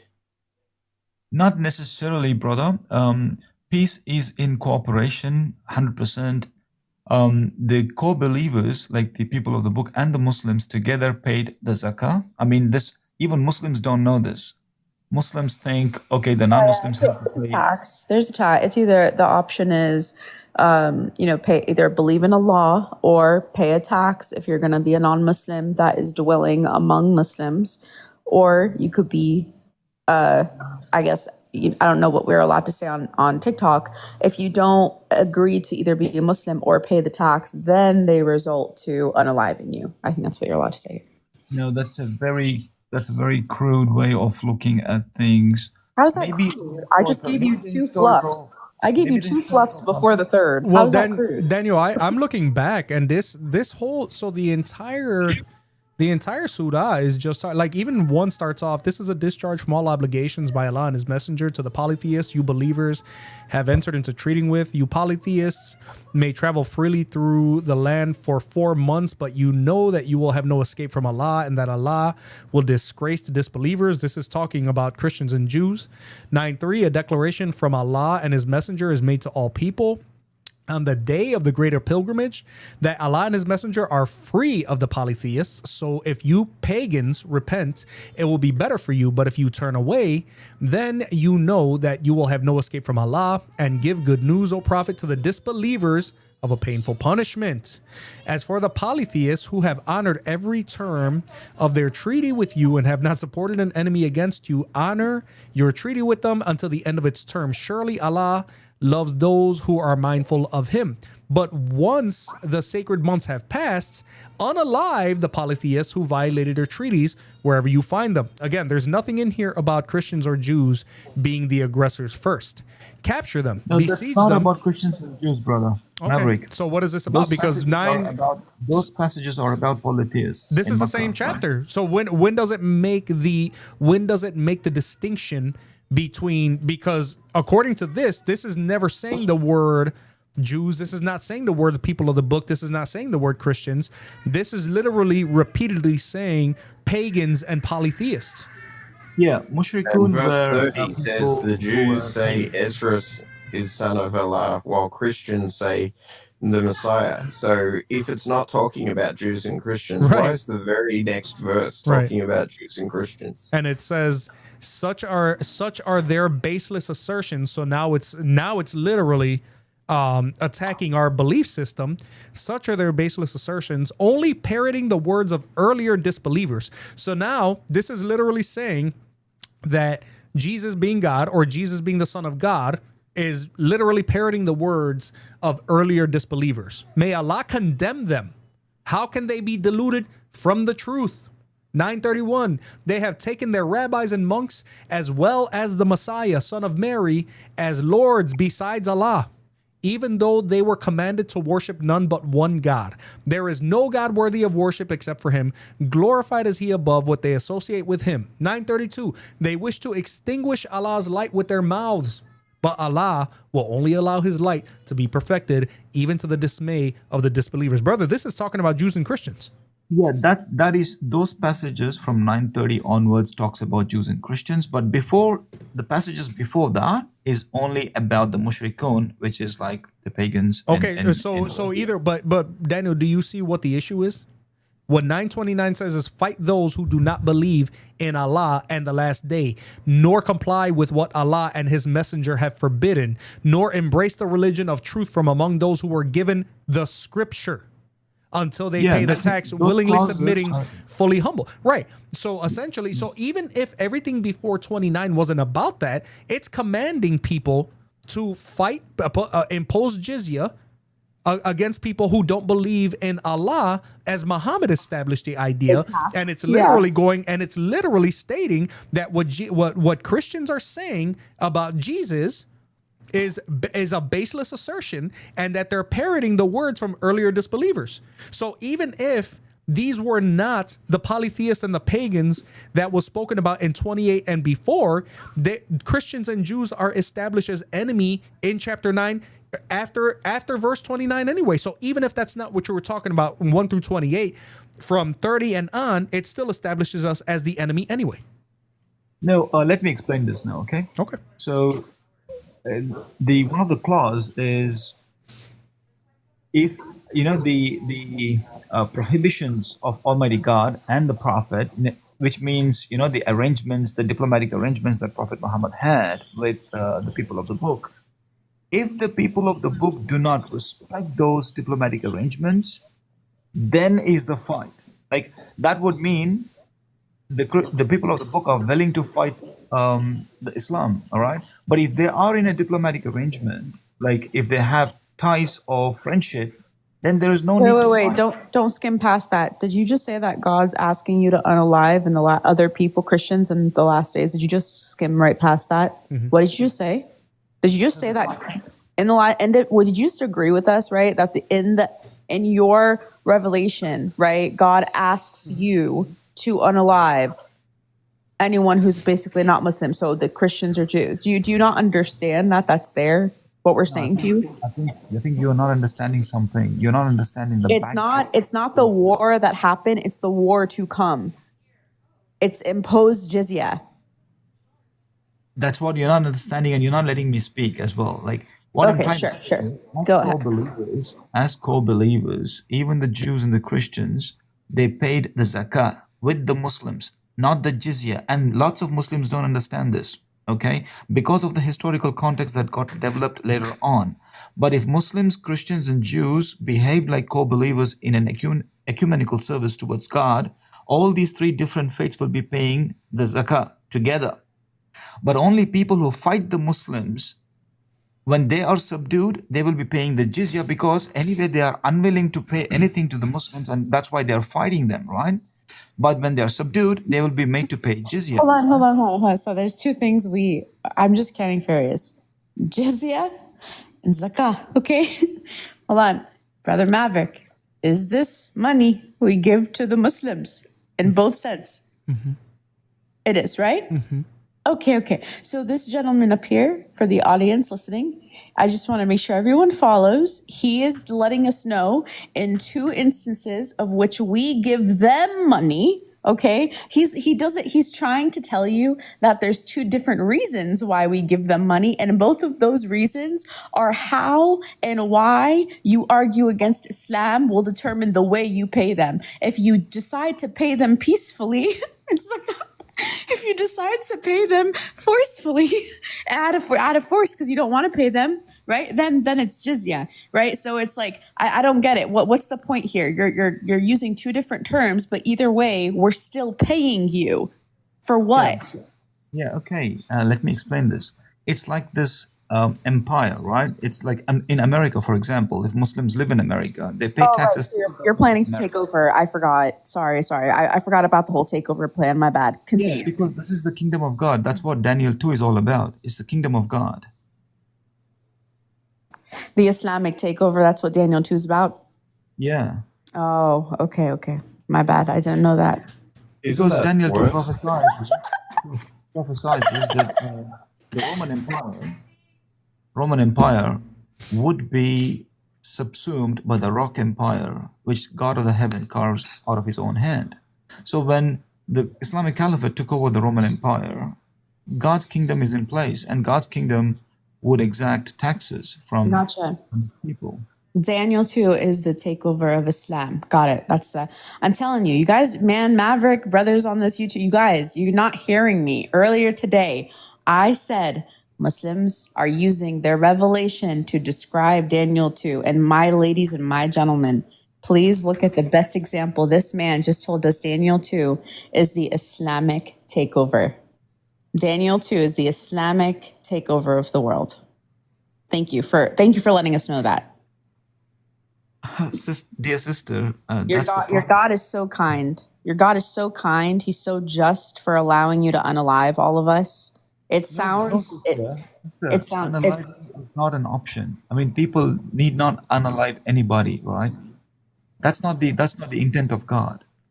God wants to make sure justice prevails and righteousness prevails. And right. So he wants us to make sure that we pay people that we don't believe in. If you lived in the territory of God, I mean, everybody, including the Muslims, have to pay the tax. It's worldwide that you're planning to take over.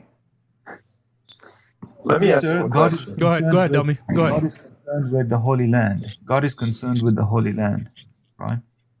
Hey, Daniel. Yeah. Yes, brother. How are you tonight, man? I'm doing wonderful. Thank you so much. How are you, brother?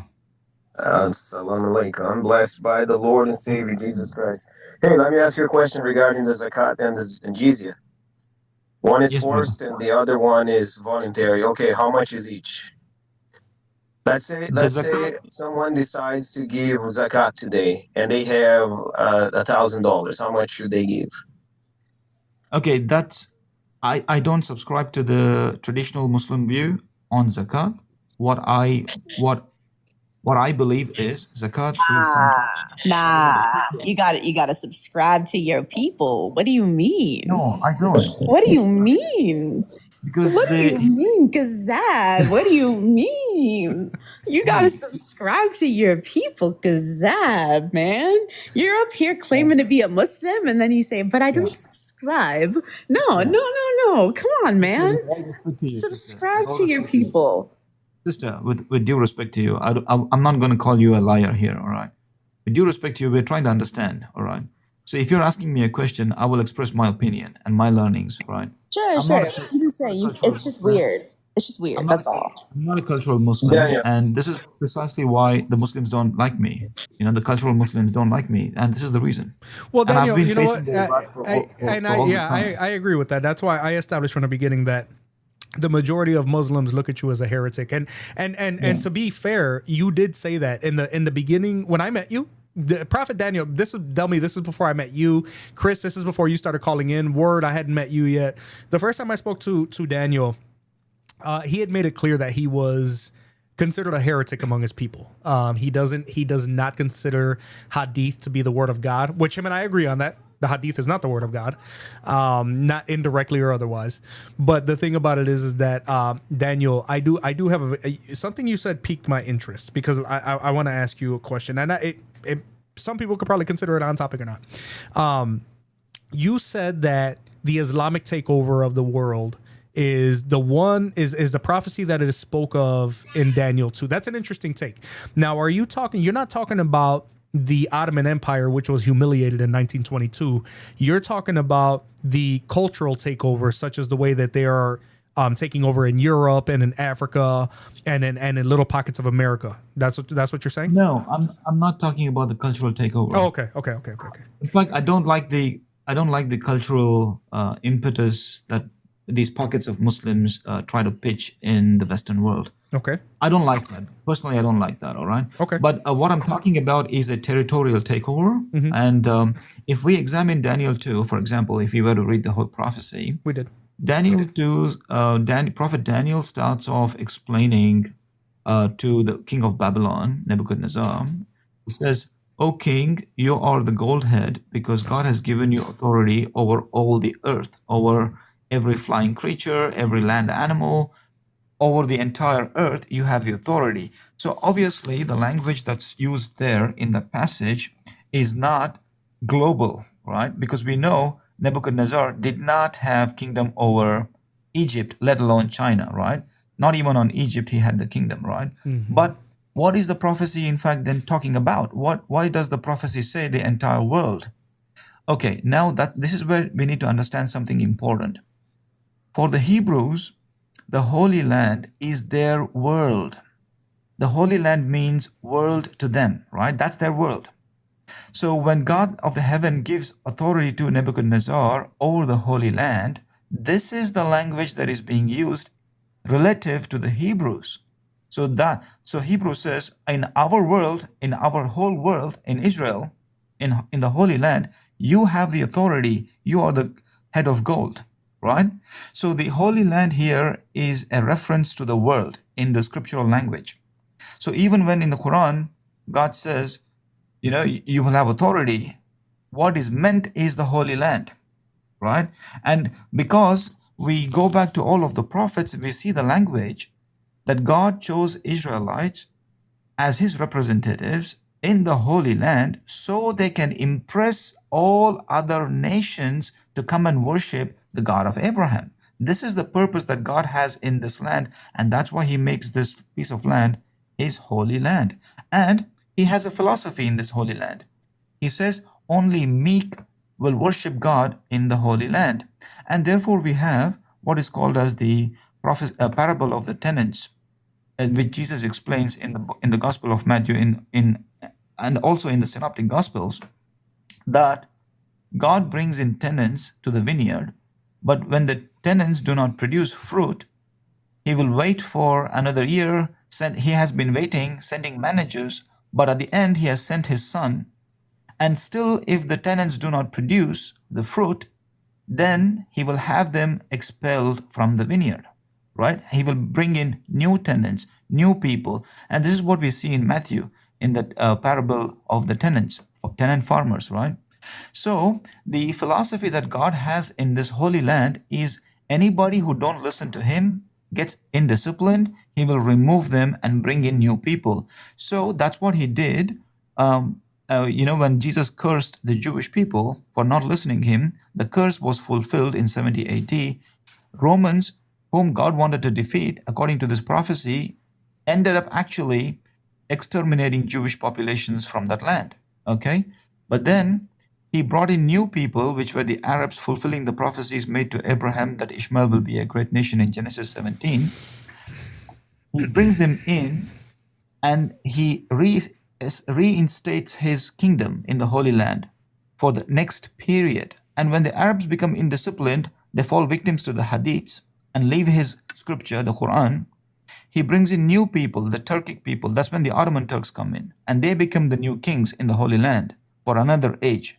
Now, this is again a transitionary period. We are again going through a transition now. There may be new kings to the Holy Land for the next epoch, for the next age. It could be Americans, it could be Russians, it could be Chinese. Whoever God wants to do it, because God says, I'm the sovereign Lord, I'm the one who gives victory in the battles, and I'm the one who turns the hearts of the nations. So God of the heaven does this, right? He's a sovereign God. So he can do this with Americans, with Russians, with Chinese, whoever would qualify. But provided they have to be Muslims, they have to embrace the Quran to become new kings in the Holy Land for another age. This is just how God works. He brings in new tenants. Okay, so here, Daniel. It's not about who temporarily governs the land, okay? It's about who establishes, or it's that God establishes an eternal kingdom in Daniel, okay? You are talking about who is temporarily governing land, and that is not what this discussion is about. Right. So what I want to do, Daniel, and I think you would agree that despite the fact that I was writing a lot of things that I disagreed with, I didn't interrupt you because I wanted to be clear and concise when I provided you with everything that I saw wrong historically and ideologically with what you said. Okay. Now, I mean, there was just so much to get to, and I wrote down as fast as I can. Now, when you say that Nebuchadnezzar was given all Holy Land, right? And that Holy Land just means the world, you're already stretching what that text actually says. Okay. In Daniel 2, 37 and 38, God tells Nebuchadnezzar that he has given him dominion, power, and glory over all mankind, the beasts, and the birds. That's not confined to Israel, nor is it anywhere in the text where it says that it is confined to Israel. It's actually describing a global kingdom. And everybody knows that at no point is Israel the one known as a global kingdom. Like the sister just told you, it's describing a global worldwide kingdom in the sense of rule and authority among nations, not a specific revealed. sacred, right, not a specific sacred region. Not given, revealed. Correct. So the head of gold isn't about the Holy Land. It's about Babylon's political supremacy on earth at that time. Now, when you try to tie this into the Quran's language about authority in the land and then claim that the Holy Land equals the world, that's where your argument breaks down even more, brother, because in Scripture, Holy Land always refers to a specific sanctified territory that's actually connected to God's covenant with Israel. Okay, if you look at Zechariah chapter 2, verse 12, and the book of Psalms chapter 78, verse 54, it makes that very apparent. But what it doesn't do is that it never becomes a metaphor for the entire world. The world in biblical language, if we go to the Greek where it says cosmos, and in Hebrew it's aretz, has its own distinct meaning. So if we start blending those together, what we're doing is we're actually rewriting the geography and theology at the same time, which obviously we can't do. Now, going to the Messiah, Jesus himself actually... I have a question though here. Can I ask? Sure. Before you go to the Messiah. So I made a point when I was talking about Nebuchadnezzar, how he did not have kingdom over Egyptians, let alone Chinese. So what does that tell you about his supremacy, about his world dominance? What does it tell you? What does it tell me about Nebuchadnezzar's world dominance? Yeah, supremacy and world dominance, yeah. Yeah, so you're making a good point, and it exposes a flaw in how you're reading Daniel 2. When God calls Nebuchadnezzar the head of gold, it's not saying that he literally ruled every square inch of the planet. He didn't control Egypt entirely, and he definitely didn't rule in China, right? But again, that's exposing the flaw in how you're reading it, my brother. That's not exposing the flaw in the prophecy. What God was hold on. What God was describing again was supremacy in the known world of that era. meaning the dominant empire within reach of the biblical narrative and ancient Near East civilization. So the phrase wherever are you familiar with the phrase wherever the children of men dwell in Daniel 2:38? Yeah. Okay. That phrase is a figure of speech showing that Babylon held unmatched political and cultural power at that time, my brother. It's the same kind of language that scripture uses elsewhere when it says all the nations came to hear Solomon's wisdom in 1 Kings in chapter 4. It's obviously not every tribe in the Americas or Asia physically showed up, because we know that's not what it's saying. It's describing relative dominance, not absolute geography, which I think that you're confusing. No, brother, that's exactly what I said. Use the known world. Relatively speaking, for the Hebrews, Holy Land represented their world. So when God gave supremacy to Nebuchadnezzar over the Holy Land, this is what the prophecy is describing. So obviously Nebuchadnezzar did not have global dominance or supremacy, but he certainly had all the willpower over the Holy Land. And this is how the Hebrews are talking to themselves. Hebrews are saying, in our land, every beast, whatever lives in our land, you have the authority over it right now because you're the head of gold. So we both, in fact, are agreeing. There is no disagreement that it's relatively speaking to the Hebrews. So in this context, I'm interpreting the prophecy, the entirety of the prophecy, right? In this context alone, I'm interpreting the entirety of the prophecy. I don't know if you realize. Yeah, I don't know if you're that asking. immediately removes Islam from Right. the picture. Yes. Because Islam's holy land is not Jerusalem. Right. And you would also, the Islamic perception, it presupposes that the land is a dominion in which is being given because of fruits that were earned, which is not it's not inherited. So that is not the type of land that we're talking about. It's a presupposition that is not even introduced. It's just something that is Islamically introduced into the Christian perspective, into the Christian narrative. And not only that, Daniel, but your interpretation again doesn't actually line up with what Daniel is describing. I'm sorry. The head of gold is not about Nebuchadnezzar's rule only within Israel or the Holy Land. It's about his position at the top of a sequence of empires that rule over nations, not just one territory. As a matter of fact, if you go back to 37 and 38, where it says, the God of heaven has given you dominion, power, might, and glory. In your hands he has placed all mankind, the beasts of the field and the birds of the air, wherever they live. He has made you ruler over them all. That language is not coming from a Hebrew nationalist perspective. It's Daniel, who is a Jewish man in exile, interpreting a vision for a Babylonian king. It's not the Hebrews defining the reach of Nebuchadnezzar's authority. It's God showing Nebuchadnezzar that his kingdom represents the first in a series of Gentile empires that will dominate world affairs until the coming of God's kingdom. This has nothing to do with the way that you're trying to make these geographical assertions. And Brother, still, and even then, I mean, we can keep talking about this going round and round and round and round. But at the end of the day, what ends up happening is you still have so much that you need to get to. You still have to talk about the 10 kings that nobody is able, because we searched it while we were live. I even said it just for the sake of people seeing that we're not just here trying to to Muslim bash or Islam bash.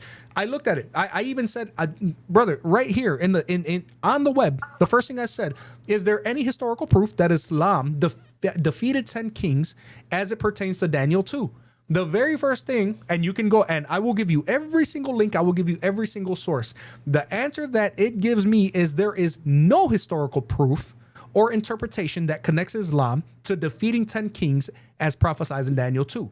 The prophecy in Daniel 2 describes a large statue representing a sequence of world empires, which are generally understood by scholars and theologians as the head of gold, chest and arms of silver, belly and thighs of bronze, and the legs of iron, which are the Roman Empire, the Babylonian Empire, the Medo-Persian Empire, the Greek Empire. So we know that.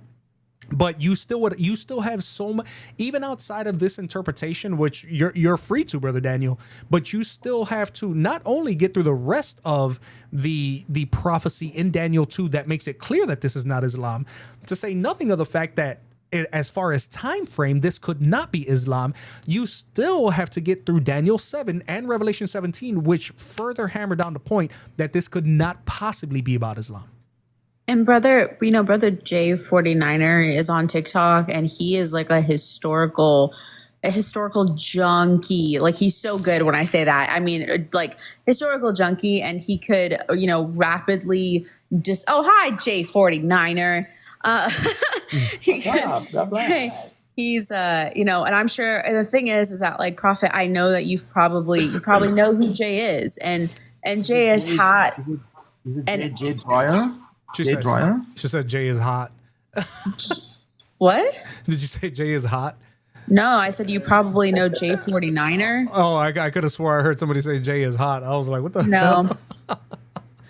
Is Jay Dryer or something? J49er? I don't know who you're talking about. J49er is on TikTok. He's here right now. I think you should follow the brother. You're making kind of like historical claims to land and stuff, and you should follow the brother Jay. He can. I'm not trying to like sound, annoying or anything, but when you're starting to make historical claims to us about land, the only thing that is going to dismantle your belief in this like ridiculous Islamic rhetoric is if somebody actually shows you on a map how and why this is not just not true, but also where this took place or how this could have possibly happened. And the only person that's going to be nice enough to do that for you is J49er. I'm going to be completely honest with you, because he likes history and he knows it, and he'll walk you through it. And I've sat there. Go ahead, J49. Break it down for us, brother. I mean, I've tried. Sister, that's fine, but I'll just make one point that might be useful. But I'm going to let you know something. If you make the point, I'm going to let J49er respond to you. But J49er, you got to promise me something, brother, because I honestly had a long day teaching. I can't take too much history. So if you can, knock him out in one big punch, okay, J49er? Sister, I just want to give some information before I don't want to make any point now. I would let Jay speak for what he has to say. The information that I want to share is, just last week, I had a debate with Dale Glover on my channel and also on Reason Theology. It was relayed on both these channels with Michael Lofton being the moderator. So this is about Daniel 2. So you're welcome to watch this debate on my channel or even on Reason Theology. I'll give it a look, brother. Go ahead and is that all you wanted to say? Because if not, in terms of that's all. Well, in terms of the land, this land ideology that you have, Jay, I don't know how long you've been listening, but if you can, in like a few sentences, can you give him a strong, 1, 2? And I just came up, didn't really hear any of that stuff. Interesting about the 10 kings that he's saying. So you guys are doing good. Yeah, Can you and he knows who I am. actually, Jay? Oh, he doesn't know. Oh, he knows who you are. Yeah, Okay. he knows that. Yeah. Yeah, we were, we didn't even actually touch on that. We were simply just saying that, it's not, there's just not enough there to claim that this is an argument about actual land. It's not about, if this is what they're saying, then it would have to be that God gave Daniel land and it was inherited, right? But it's not, it was revealed, and it's not something that he's inheriting. And it's not about the people who are temporarily governing the land. It's about something that's being established eternally. So it's like, if they don't read it plainly in context, I don't know how to help them. But that's why whenever I have this argument with people, I'm like, follow J49er. He loves having this conversation with people. I hate it. I'm just honest. I hate having this conversation with people.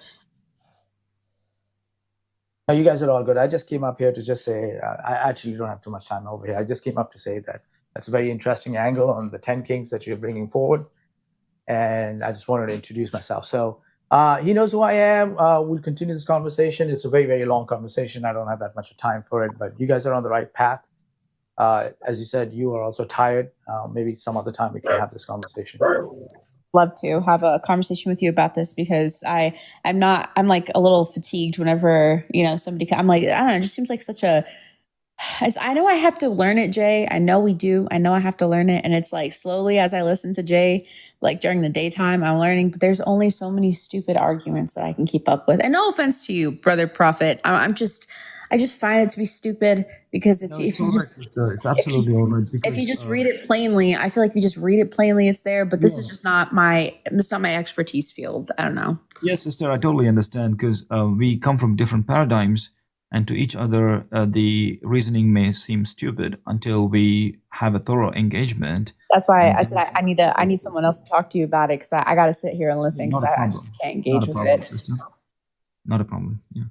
Daniel, do you believe that? Just hold on, know that, real quick, guys. Daniel, do you believe that? I'm sorry. Yeah, you're Daniel too. It keeps throwing me off.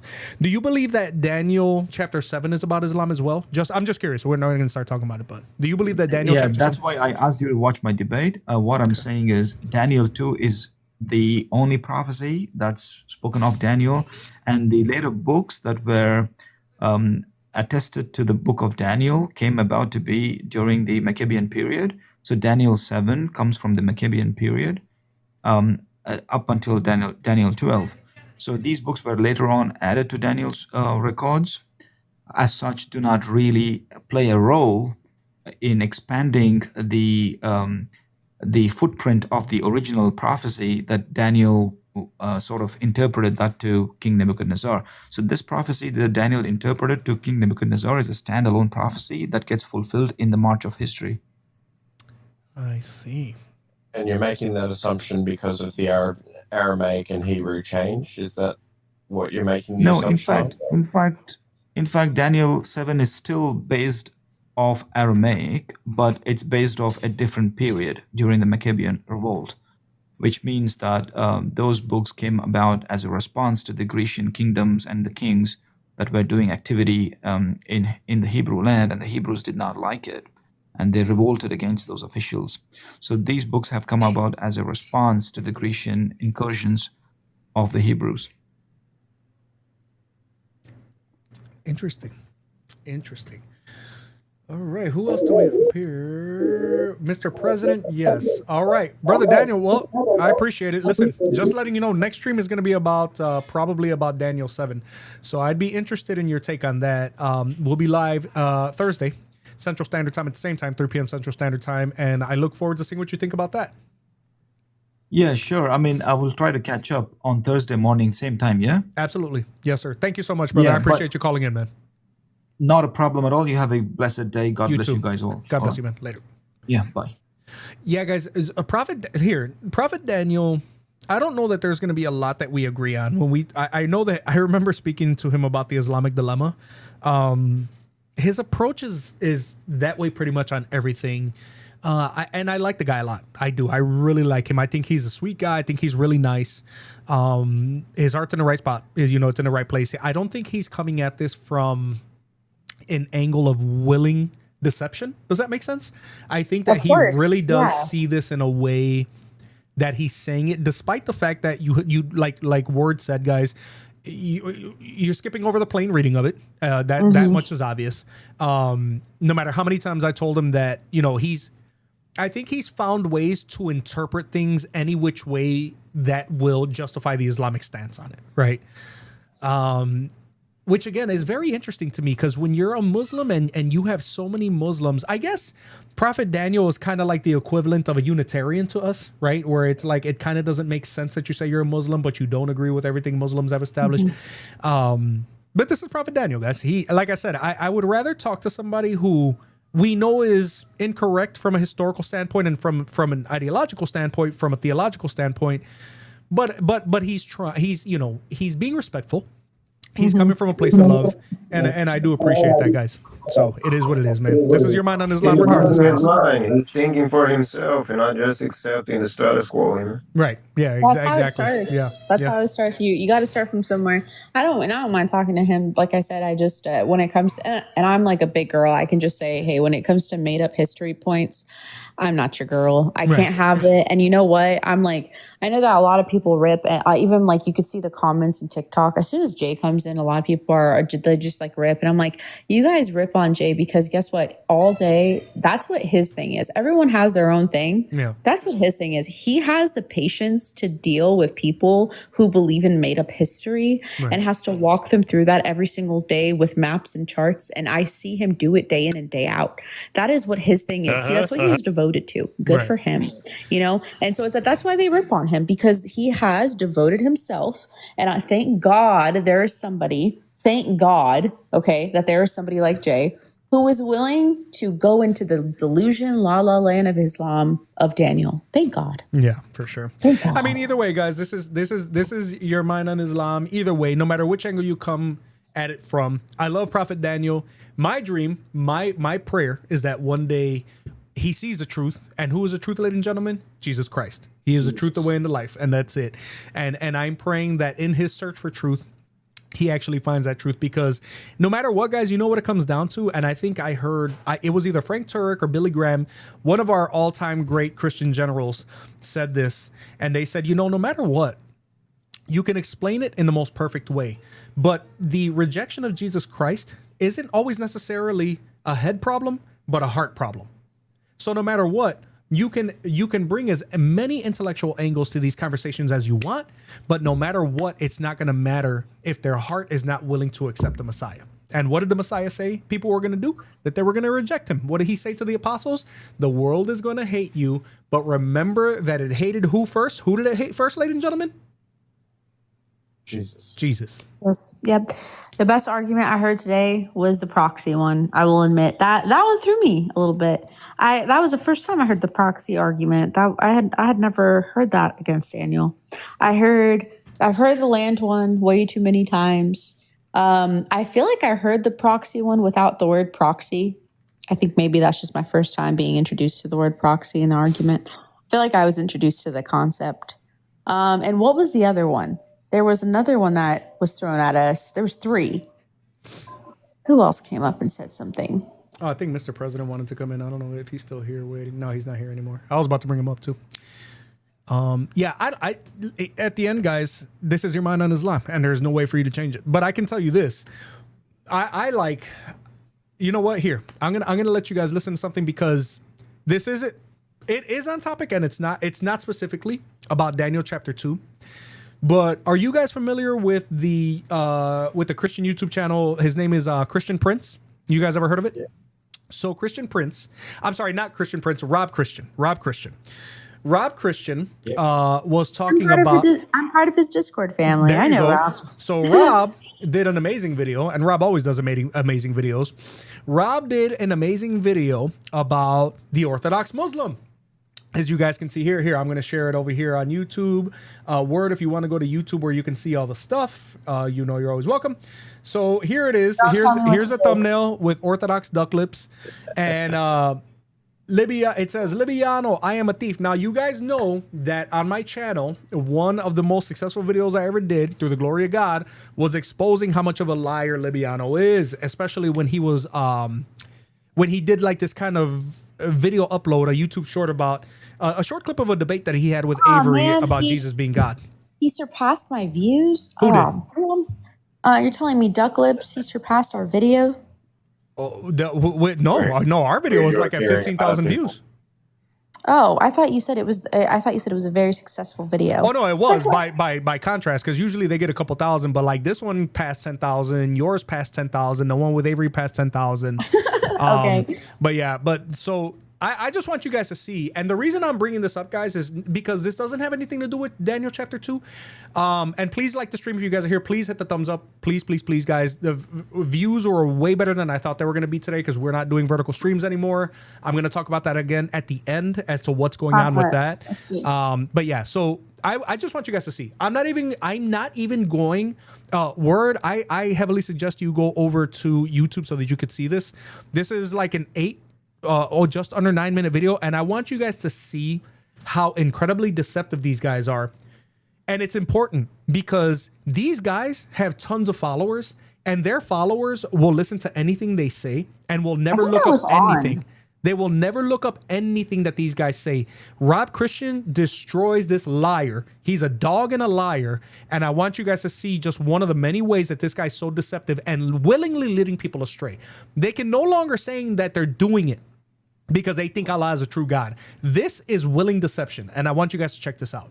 Will end Libyano's Dawah career today, for once and for all. Libyano uploaded a video wherein he mentions a so-called prophecy from the Prophet of Islam in Sunan Abi Dawood 4306. But what he did not tell the audience is that this is a fabricated hadith.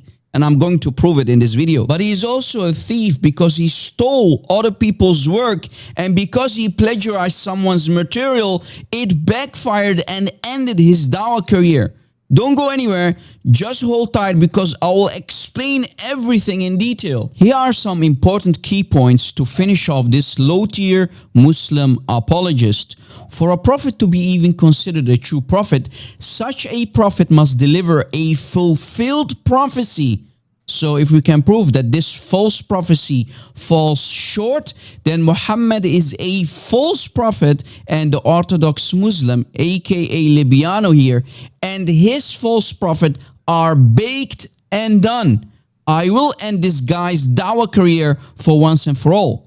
We can all agree that the best way to establish the prophethood of a claimant, it is through prophecies that he makes. If they are detailed, they're not vague, and they are explicitly identified to be uttered before the event is allegedly taken place, we could confirm that this claimant is a true prophet. What if I told you there is a prophecy attributed to the Prophet of Allah sallallahu alaihi wasallam, historically attested, corroborated, that not a single skeptic on the face of the planet can object to? In Sunan Abi Dawud, there is a prophecy that is so detailed on so many different layers. The Messenger of Allah sallallahu alaihi wasallam says, and I'm paraphrasing of course, he says, in the end times the Muslims will descend to a low-lying ground they will call Al-Basra. It will be beside a river called the Tigris River, above which will be a bridge. And descendants of Keturah with broad faces and small eyes will come, they will descend, and they will attack the Muslims. Now, he also mentions in this hadith that the city will be a capital city of the Muslims and its inhabitants will be numerous. And these Asian people, he describes them as broad faces and small eyes, they will come and they will attack this city. The inhabitant will split into three. Mind you, we're going to ignore the racism behind the claim he just made, all right? Because he literally just said that in this hadith that this supposed individual talks about broad faces and small eyes, and says, this is Libiano's words, ladies and gentlemen, not mine, that this has to be the Asians. Isn't that what you guys just heard? This has to be the Asians because it talks about people with broad faces and small eyes. Incredible. I'm going to rewind that. These Asian people, he describes them as broad faces and small eyes. They will come and they will attack this city. The inhabitant will split into three groups, and these three groups all perish except for some who disbelieve, as the word there is kafaru, which means perish or disbelief. The point is the Muslims will lose, and it will be a very sad time for the Muslims. Now, this is recorded in Sunan Abi Dawud, in Ibn Hibban, in Musnad Imam Ahmad, and in Kitab al-Fitan, and in several other compilations. Notice, the Orthodox Muslim isn't going to the Quran to give his gullible Muslim audience a fulfilled prophecy because he simply knows that there isn't any fulfilled prophecies in the Quran. So he's forced to go to a fabricated hadith instead, which is very awkward and embarrassing. Now you might ask, why are there no prophecies in the Quran? Because Muhammad is nothing but a warner. He came to warn only. He didn't come to give fulfilled prophecies in any way, shape, or form. The Quran in chapter 7, ayah 188 doubles it down. The ayah clearly refutes any claim that Muhammad had knowledge of the future. In this verse, Muhammad is commanded to say, I have no power to benefit myself or harm myself. Only what Allah wills happens to me. And he's nothing but a warner, and that's it. No fulfilled prophecies in the Quran, no miracles, no nothing. He's nothing but a warner. Now, why is this a fabricated hadith? First of all, the earliest versions of these reports are not prophetic. Now, why is that? Simply because Muhammad never said these words. The earliest versions of this hadith are not attributed to Muhammad himself, but rather to a companion by the name of Abdullah bin Amr ibn al-As. He is a companion of Muhammad, known for his interest in biblical and early traditions. This alone weakens the claim that it's a divine prophecy, or let alone from the words of Muhammad. It's insane. You don't even need to appeal to any isnad. You don't need to look at the narrators, because this prophecy exists in all its mutun and it's attested to by several witnesses. But we're going to go one step further. Let's use the Orientalist methodology, the isnad kum matan analysis, to actually go through these chains and these mutun and take a look and see how far this prophecy goes back. We have 5 witnesses that transmit this report to 3 compilers. Musnad Imam Ahmad has 3 that narrate this to him. Sunan Abi Dawood has 1, and Ibn Hibban has 1. We won't even deal with the one in Kitab al-Fitan, as these are enough. Now, as you can see in the diagram on the screen, no single compiler could have possibly made this up, as is corroborated by the 2 other compilers and vice versa. And if we move on to the next set of transmitters, no single transmitter could have made this up, as he's corroborated by 4 other transmitters, and so on and so forth. Now, when analyzing all these transmitters, we find the common link. The common link is Sa'id ibn Juhman. Sa'id ibn Juhman is not corroborated by anybody else beyond him, meaning the chain starts to branch out with him. That's what we call the common link. I want you guys, this is the best part of the video. This is where Rob absolutely snaps. Check this out. Guess what? Here comes the boom. I found out that Libiano here even stole the diagram which he used in his video from a website, a source that refutes his entire false prophecy, saying that the isnad, the chain for this hadith, is pure fabrication. The Orthodox Muslim not only stole the diagram and removed the underneath information to hide the evidence from his audience where he stole it from, but he's also deceiving his gullible Muslim audience, not telling them where he's getting it from, but the very source or website which he stole from refutes him and proves that that hadith and chain is fabricated, proving that this hadith is attributed to Muhammad by this fabricator, Sa'id bin Juhman, who took earlier hadiths, merging them in a new, much later abomination of a hadith.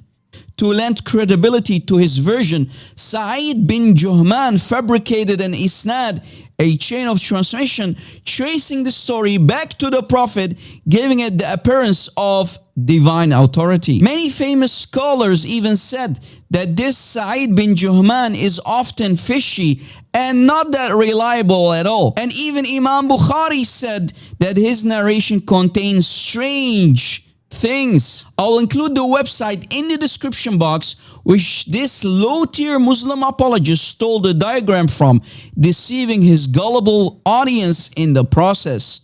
Libiano, I just ended your dawah career, boy. You thief. Like ya kadhab. Stop deceiving your gullible Muslim audience. So this is so here's what's crazy, guys. I'm gonna leave this up on the screen because Rob obviously did a lot of due diligence. If you're not subscribed to Rob on YouTube, please go subscribe to him. Rob Christian is very, very good at what he does. I love his dialect. I don't know where Rob's from. He said Gadab. Is he Egyptian? I don't know. I've never spoken to him personally. I haven't had the privilege. But yeah, this is the problem, guys. If you go earlier to Libiano's video, the entire diagram that's here was there. This is what he decided to show people with the cool little colors. What he didn't do was he didn't show under every single cell of information the Arabic and the English, which pretty much says this entire chart proves that what this guy is saying is 100% bull doohickey. This is dawah, guys. The reason I'm showing this to you guys is because this is dawah. Dawah is deception. Dawah to me is nothing but a synonym for deception. And all of you mindless, brain-dead fools who are out there constantly glazing Libiano, despite the fact that it's, first of all, pause, because I don't know why you guys are so in love with this dude. It's weird. But he's so weird. He's a weirdo. He acts like he's tough. He's arrogant. His arrogance is based in pseudo-intellectualism. And on top of that, if you really felt like this is something that people could look at and say, yes, I agree with you, then why are you lying? Why are you deleting all the text out of this diagram? That's crazy. If he hears me, I don't care if he hears me. I find him to be like very, and it's not. I'm not like attacking his like demeanor, but I am. but okay. Well, I am, but not in the way that I think people think I'm going to. I find that a man who constantly just can't stand by textual claims and arguments and constantly has to defend himself by talking over people, I immediately just find you to be more feminine than the average male. Yeah. I don't know. And then on top of that, because you ask for so much attention by being so hypocritically negative and contradictions have gone across the board at this point with every person that you've spoken to. I just think that you are very feminine to want so much negative attention all the time. And not only that, guys, but he's been caught lying so many times. And you know what's even more pathetic? At least with Libiano, I understand why, because he wants that attention. So I get it. I understand that. What I don't get are the people who sit there in his Discord servers and his YouTube channels acting like this guy is so intelligent, despite the fact that there is so much media out there existing showing how much of a liar and pseudo-intellectual fool he is. The man has called a person a rock. The man said that Jesus was Yahweh in a lesser sense. Okay? The man literally just got caught again using charts and removing the text. You know why? Ladies and gentlemen, not because he actually thought that, you know what, this isn't relevant. He did it because he knows that his followers are brain dead fools who are going to sit there and glaze him and never check behind anything that he says. Never. They never do, because if they did, more than half of them probably wouldn't even be Muslim anymore. They sit there and they listen to him. But you know what happened when somebody told him to talk to me? You know what he did? Brother Maverick is a nothing. If he wants to talk to me, he can call my show. Despite the fact that he called my show and I never actually brought him up on stage, but he's a nothing. He's a nobody. Stop telling me to talk to him. I have the clip. You guys want to hear it? I will show it to you again. Brother Maverick is a nothing. Stop telling me to talk to him. That's exactly what he said. It's funny how like he doesn't realize how that statement is a contradiction. Stop telling me to talk to him. He's a nothing. You are repeatedly being asked to speak to a Christian so if that Christian is being repeatedly requested to have a conversation with you by other people, that would infer that he is a something. He's too stupid to know that, though. And not only is he too stupid to know that, but he doesn't. Ladies and gentlemen, I'm going to tell you something right now. If Libiano calls my show, or we were to have some sort of debate, at this point, I'll be honest with you, I lost interest a long time ago, just because as time goes on, I see how intellectually deficient he is, right? I'd honestly rather talk to people like Prophet Daniel or somebody else, because at least they're trying to be intellectual. They're trying to have a good faith conversation. Libiano sits there and telling people that God said the N-word. This is how stupid this guy is. And then when he gets caught on that stuff, he says, oh, that was just a troll. Oh, I see. So anytime you get caught and your stupidity is illustrated, it's just a troll. Oh, I understand. I get it. But what it comes down to is one big and glaring thing. And this is a promise and a guarantee. And I hope that he hears this. Libiano knows if he talks to me, he's not going to dominate me. I'm going to humiliate him and I'm going to emasculate him. And that's what he doesn't want. Libiano needs to be to where he's in control, where he can boot you, where he can talk over you, where he can mute you. That is what he wants. And he knows with me, he ain't going to get that. He's not going to get it. Just like Dean Responds. I have screenshots of Dean Responds coming in my streams when I go live on TikTok and never says a word, never requests up, because they're cowards. They know that those fat mouths that they run to other people, it ain't going to work with me, because I'm going to check you and I'm going to humiliate you. Can I bring your attention to something? Yeah. And this is so sad, but I just want to bring the attention to this really quick. And to any ex-Muslims in here, I just wanted to let you know that I get that what Brother Maverick is saying is like sitting with you so well, to the point where we're all in our minds, we all want to scream something to Brother Maverick. So Brother Maverick, on behalf of the ex-Muslims in the chats and me, myself, I'm going to tell you, what you're saying is the reason that we have very little hope, but we still hold on to hope because of God, but that we have very little hope that we are ever going to have communication with our family without strife and without being disowned. Because the way that these debaters come up, that is how they treat us, their own children, their own kin. I know, I've seen it. I've seen it. I unfortunately have encountered Islamic culture from various different nations, and it is very, you know what's crazy about Islam, guys? And this is not a shot at Islam or people in general, or am I bashing anyone? But when I see the treatment of women and children, but women especially, among Islamic culture, it doesn't matter where you're from. It doesn't matter if you're from Nigeria, from Libya, from Iran, Iraq. It doesn't matter. It's always the same. Women are treated as little more than property. You look at a Muslim woman, and it's almost like you feel sorry for them. Like, you can see that it's just like, I'm just kind of here, existing until I don't anymore. And God forbid that you're a person who leaves Islam, because oh my gosh, you before in Islam, you were looked at as basically just someone to be seen and not heard. After Islam, you might as well, you're less worth than an animal to them.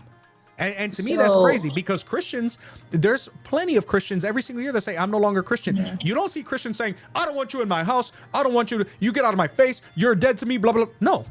No, it is what it is. And successfully cut you off from all of your aunts and uncles and everyone else and cousins. Successfully. It's one thing to say to do it, and then it's another to successfully do it, because everybody is accurately brainwashed all the same way. Right. It's very cultish. And it's very interesting. It's like everyone acts as if they're under one household, even though they all are under different households, you know? Yeah. But one day, I just want to put this out there. One day I would love for you and I, we'll plan this, but I have something that was written a few years ago, and this was like before I ran away. And this girl from my country, from Palestine, she wrote something about the tribes that live in Palestine. So every tribe of Palestine, okay? She wrote this before, and I think I was like 14 or 15 at the time. I have to check the date on the article. But I remember it being a really big deal because it was very truthful about each of the tribes. And she talked about walking down the streets of Palestine, and how when she would walk down, just as I just want to, like, it's a very personal thing that happened to all of us girls. Right. And you would get tapped on the shoulder. Somebody would think you're pretty. And in Palestine, believe it or not, they don't have Sharia law, right? So you can actually not wear a hijab, and you would be stopped or something, right? Someone would compliment you. The first question they would ask you, you are the daughter of who? Inti bint min? Is like kind of, they're asking you, Inti min, like عائلة. The عائلة is the tribe. So من عائلة, that's something that they'll ask you, right? Because they want to know, what tribe are you from? What family do you come from?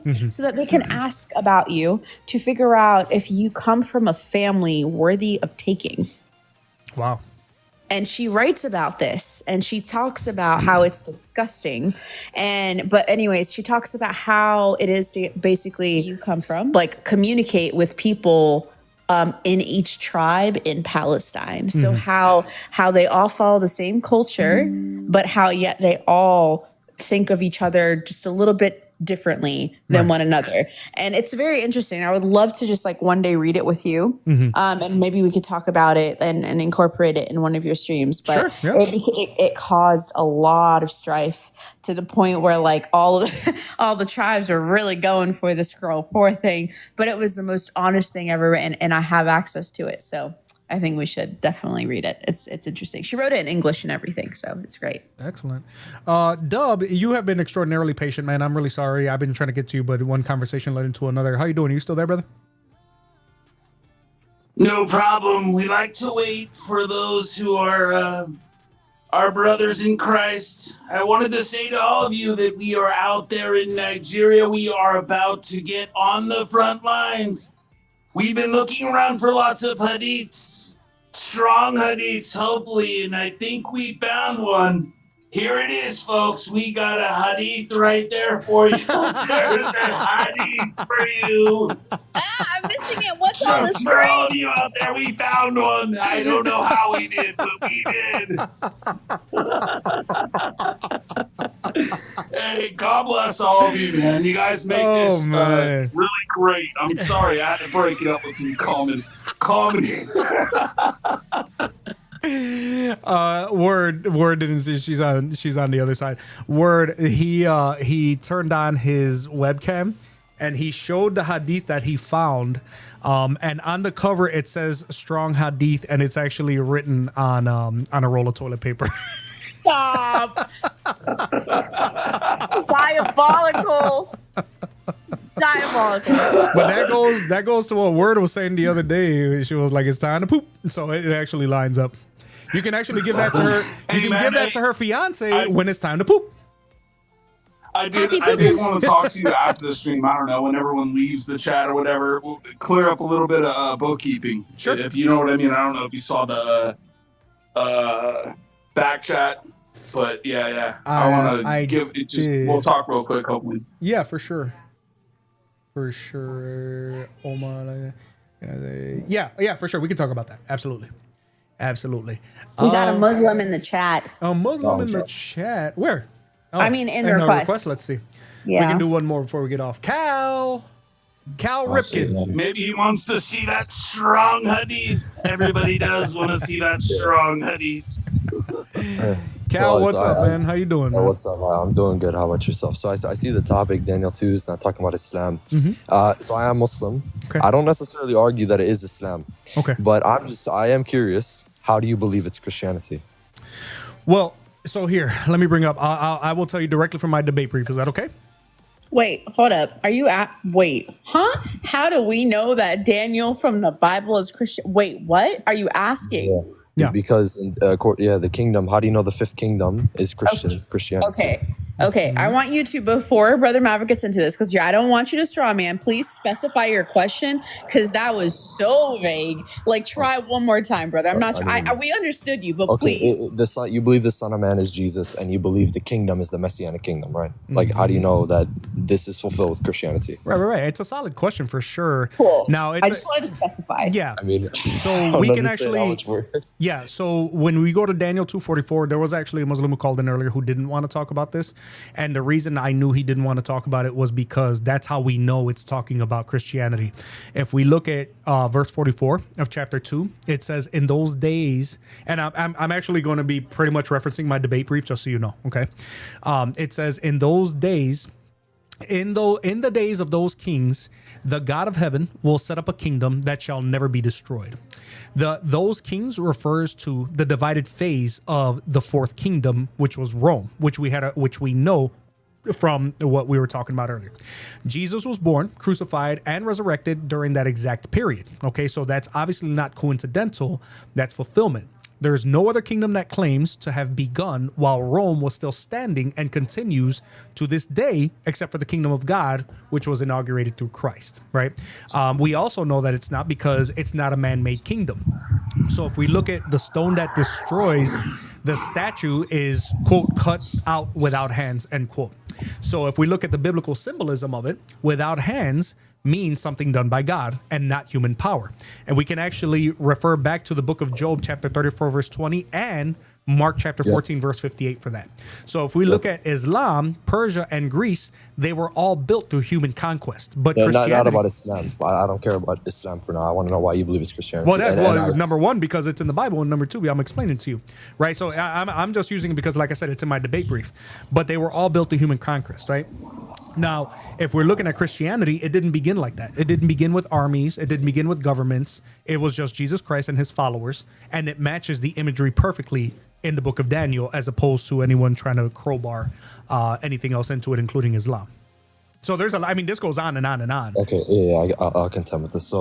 So the kingdom, so you believe that the kingdom that Jesus came with when he came in his first coming, you believe that this fulfills, because you said it was apparently before the division or something. Can you repeat the point about the division? Sure. So I'm not saying that I'm saying that it started with Jesus' first coming. It'll be fulfilled with his second coming. Oh, okay. Okay, yeah, I see. So you're saying, because remember, the kingdom has to be established, right? So you're saying it's established before the division of the Roman Empire? No. When did I say that? Yeah. So you're saying that when Christ came, what does this fulfill when Christ comes? Well, so the thing about it is that prophecy doesn't require the kingdom to be established before the Roman Empire divides. It just says that it will be set up during the days of those kings.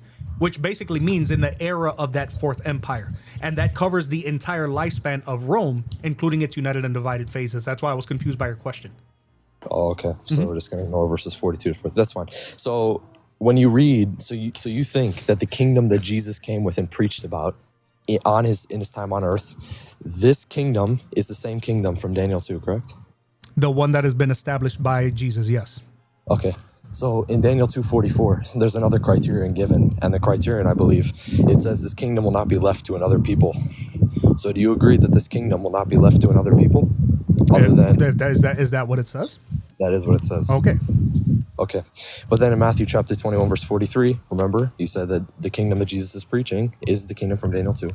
Jesus says that the kingdom will be taken from you and given to another nation that will bear fruits. And I'm not saying it's Islam. I'm saying, and according to Paul, Romans 11, these are the Gentiles.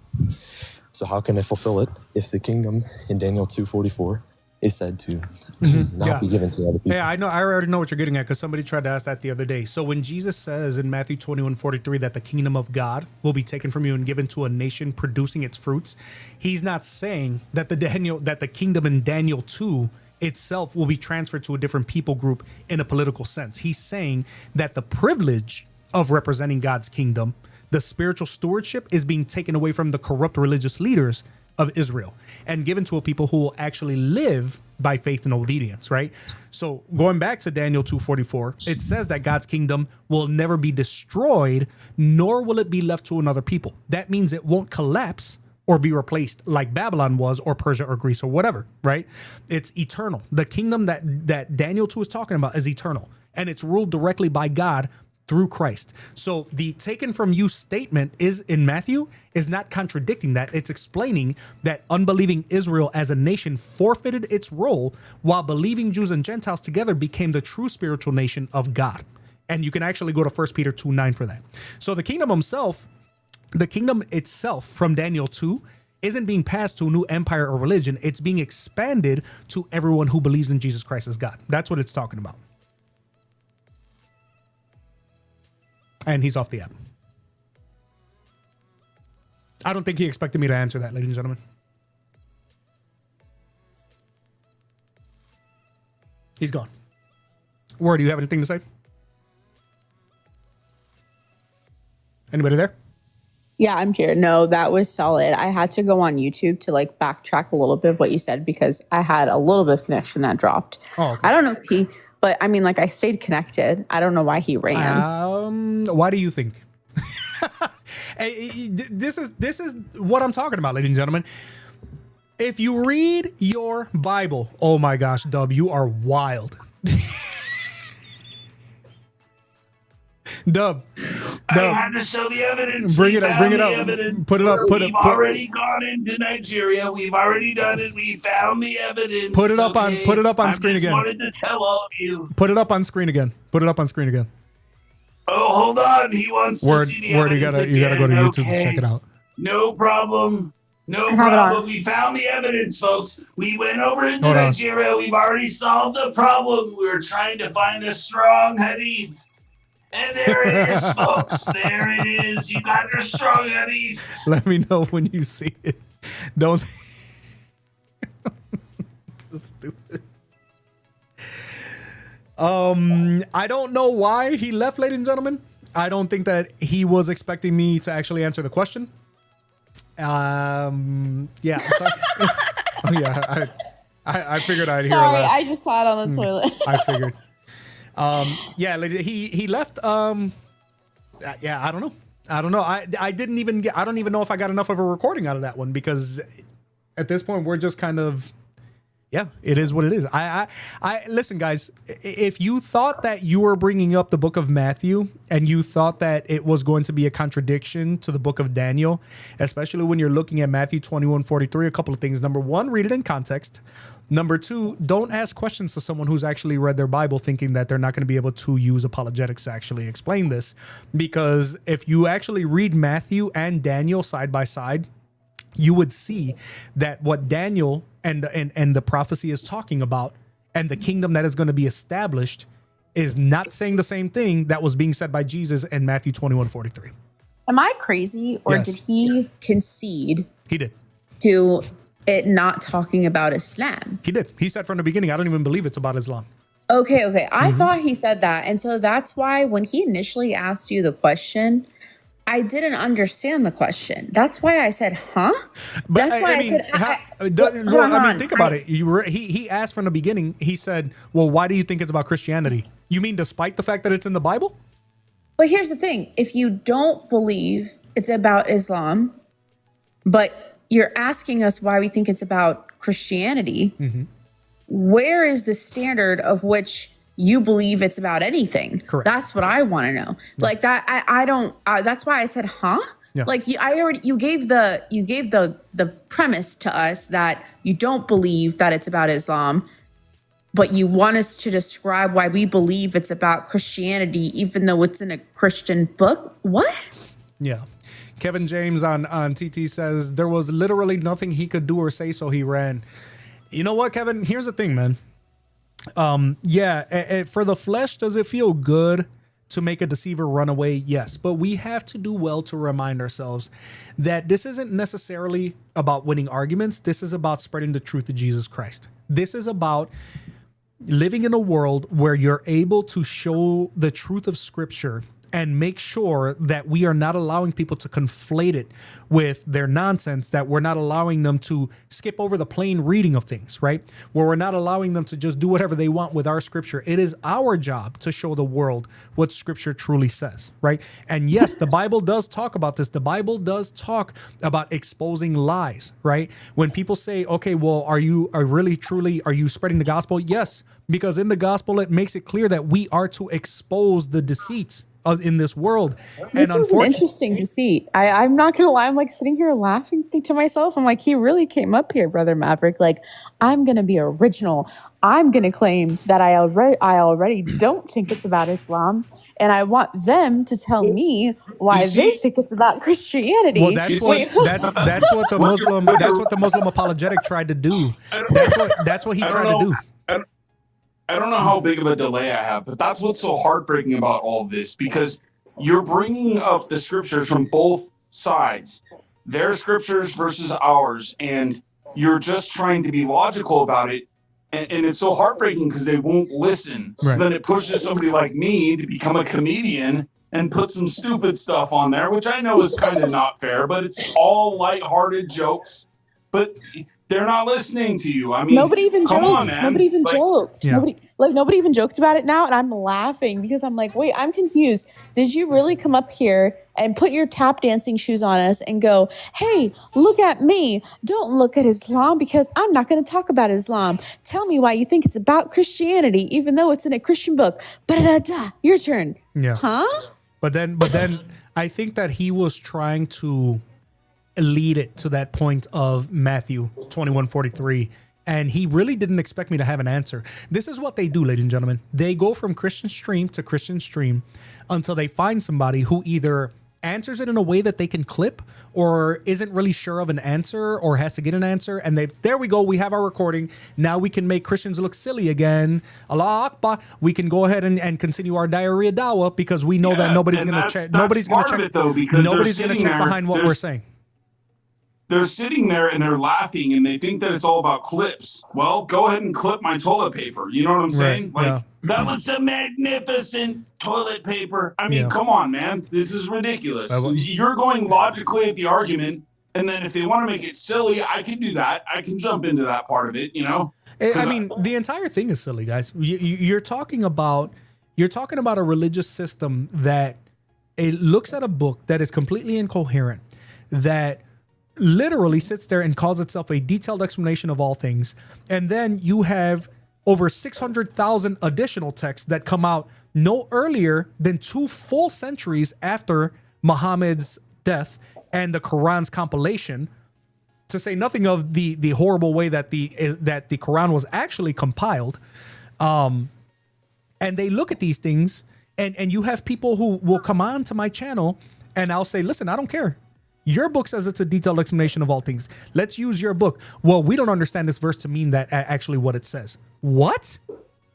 Your name has the word apologetic in it, and you're telling me that the words that are on that page don't mean what they say? Only in Islam do verses not mean exactly what the words say? Only in Islam. Only in Islam. It's insane to me. It is crazy to me, but that's it, guys. At the end of the day, this was a great stream. I actually was very nervous. I did want to get into something with you guys real quick. So here is, okay, this is the debate brief. I will share the screen. Oh no, hang on. I got to bring it up again, guys. But I got to get to my, here. I just want to give me, here we are, guys. Oh, so, hey, Brother Maverick. Yeah. Sorry, before you share that to close out, can I back us up for 1 second? Yes. I wanted to say something. You were really passionate about the, I don't know what the correct terminology is. It pro-life? Yeah. Stance? Okay, sorry. I'm really bad with the terms. You were really passionate about that earlier, and I really love your passion. There's nothing wrong with it. Is it okay if I say something about that really quick? Yeah, go ahead. And I know that like somebody tried to claim that you were being unempathetic. And I just wanted to let you know that I sometimes feel a little nudge from God to share this with some people in a way that I can offer it to say this. I went through a season in my life where doctors were not able to help that much. It really relied on me being really regimented with the way that my life used to not be when I was very healthy. This wasn't a forever thing, right? But it was a few years of my life. And my life was very, very different and very, very hard. And I thank God every day that I'm doing much, much better. Right? I don't want to give too much detail, but let's just say that, right? And because of the days in and days out that happened to me throughout that, a lot of that illness that was brought upon me really was probably stress induced from, my disownment and stuff. So when you have like an illness that is kind of like accompanied by a lot of stress, you feel a sense of really like a strange disownment and loneliness. And so when you get sick and there's no one there to support you through that, right? Like family, you start to rely really, really on God, because that's really all you have. I got a lot better. And as I got a lot better, my relationship with God, I realized was I kind of grew with God as my health got better. And the only person I was able to rely on was God. When you were speaking earlier, you were speaking with such honesty about defending what I felt like was vulnerability. And I feel like that speaks lengths to what God represents himself to be, which is a defender of vulnerability. Right. When I was disowned and by my entire family and at a pretty young age too, because I made the decision really, really young. I had a big mouth and I couldn't lie and stay in my family and live two lives because I refused. But, because I did that so young, it caused a lot of strife on me, really hard on myself. And my health took a turn for the worse. When you don't have family to support you through that and you end up relying on God, God shows you what he can do to restore things that have been completely ravaged on by not just human beings, but a person's spirit, right? Even like the renewing of that is so revolutionary. And that's why people who believe that abortions are appropriate are people that don't understand that length of Jesus's love. And Jesus's restoration, because that's also what our God is. And so I used to be somebody who didn't actually feel like it was that big of a deal before I was a Christian. Even as a Muslim, I didn't think that it was that big of a deal. But then when I was a Christian and after I kind of got ill and God walked me through getting better, I realized that there was really nothing that God couldn't do. So when we start to talk about, how that guy was trying to make it seem like you weren't empathetic. What about the mom? What about the mom? What about the mom? Okay. Right. What about the vulnerability of that child, right? Because the vulnerability of that child right in that moment is the same vulnerability that me as a grown adult was in, not having any support around me. And the only person who was able to advocate for me is God. So as an adult, I recognize that God took care of me in my vulnerability. So now I have a duty to represent God and protect the vulnerability of someone else, a little thing that can't represent itself. And so I feel so wholeheartedly now with the same stance that you feel it on. But I think that I came to that conclusion differently, maybe because I don't have children of my own yet. But I think that God still gave me that perspective just differently than you How did. beautiful. So, How thank you. beautiful. That was absolutely beautiful. Now, from my standpoint tonight, I would like to kind of close because it sounds like you are kind of closing. Yeah, try to. Go with a little Psalm 2, Psalm 2:4. He who sits in the heavens laughs. The Lord scoffs at them. Then he will bring them to them in his anger and terrifying them in his fury, saying, but as for me, I have installed my king upon Zion, upon my holy mountain. So, you know what? It's okay to laugh about these things. All right. My bringing a joke towards this discussion, I hope nobody takes it the wrong way, but it's very, very simple.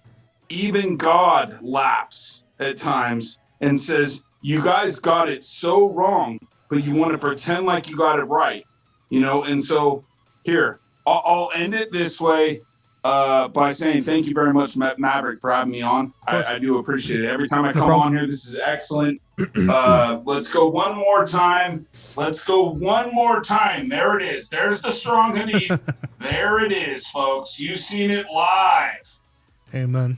Guys, if you have not already, thank you. First of all, huge thank you to everybody who joined. Word Unbox, Dub, Chris Oakley, Grafted Apologetics, Young Christian's Thoughts. Thank you guys all from the bottom of my heart. Blemmy, I want to say, I always, Dub, let me go back all the way back. Delmy Tree Cutter, thank you so much for joining, man. Everybody who joined on TikTok, thank you guys. God Logic, thank you again for joining. God Logic always, I think that he has certain people that he sees when they go live and he ambushes them, which is nothing short of hilarious to me because they always get so they always get so nervous.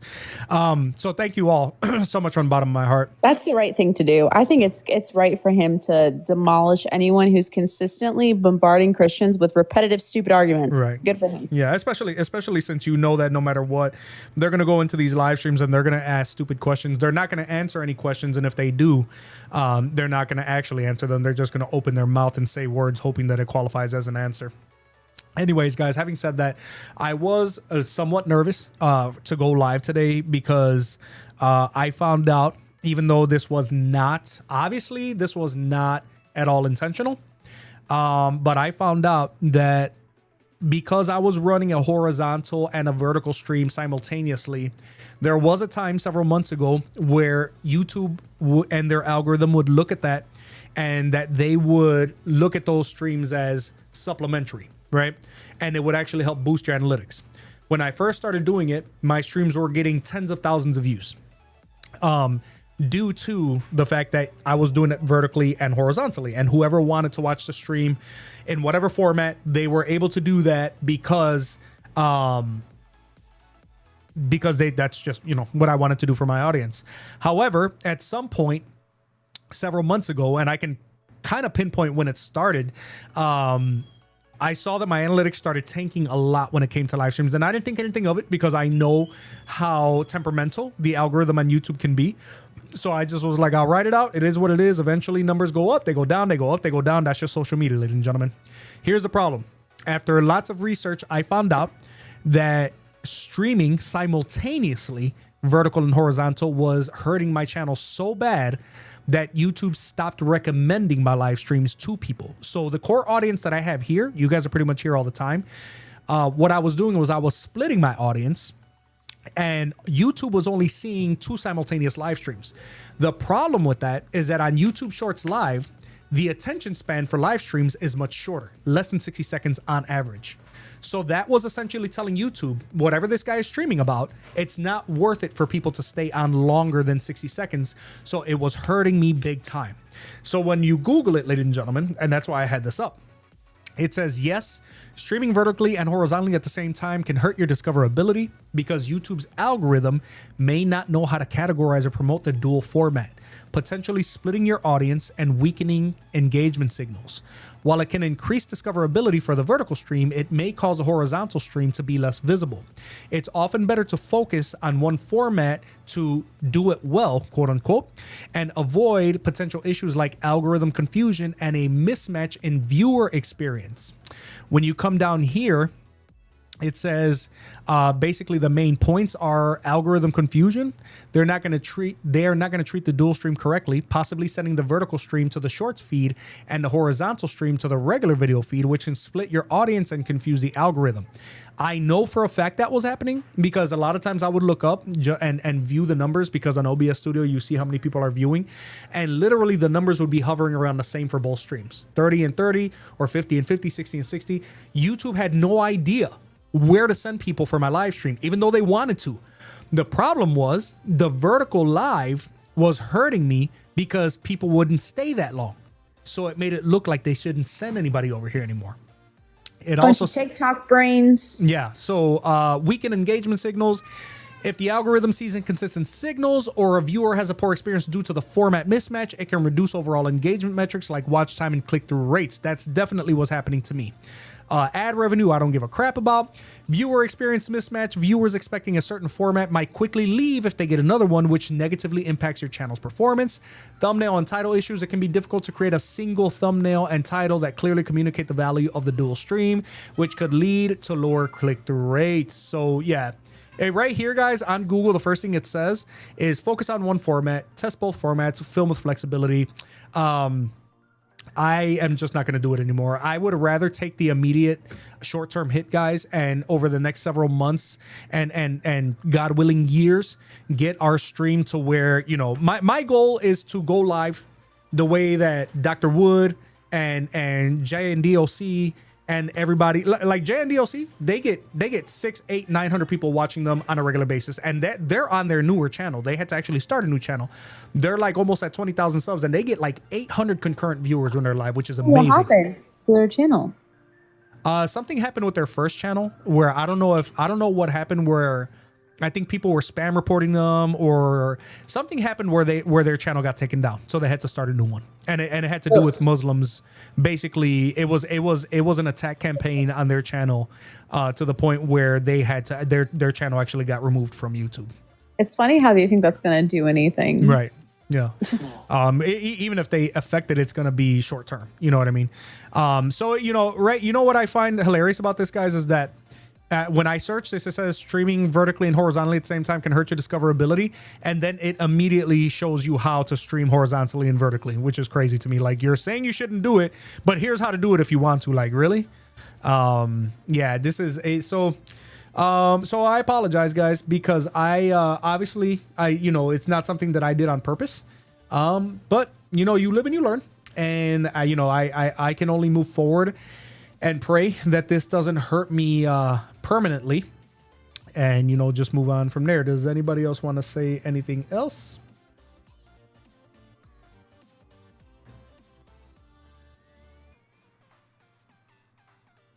Yeah, actually, this was the first result that I got, guys, right here. I don't know why it gave me a slightly different answer. I mean, it's the same answer. It's the same answer, because this one says, yes, streaming vertically and horizontally at the same time can hurt your discoverability. Right here, it says the same thing because YouTube's algorithm, and then it's very much more straightforward, and it gives it, yeah, okay, so it's the same thing. All right.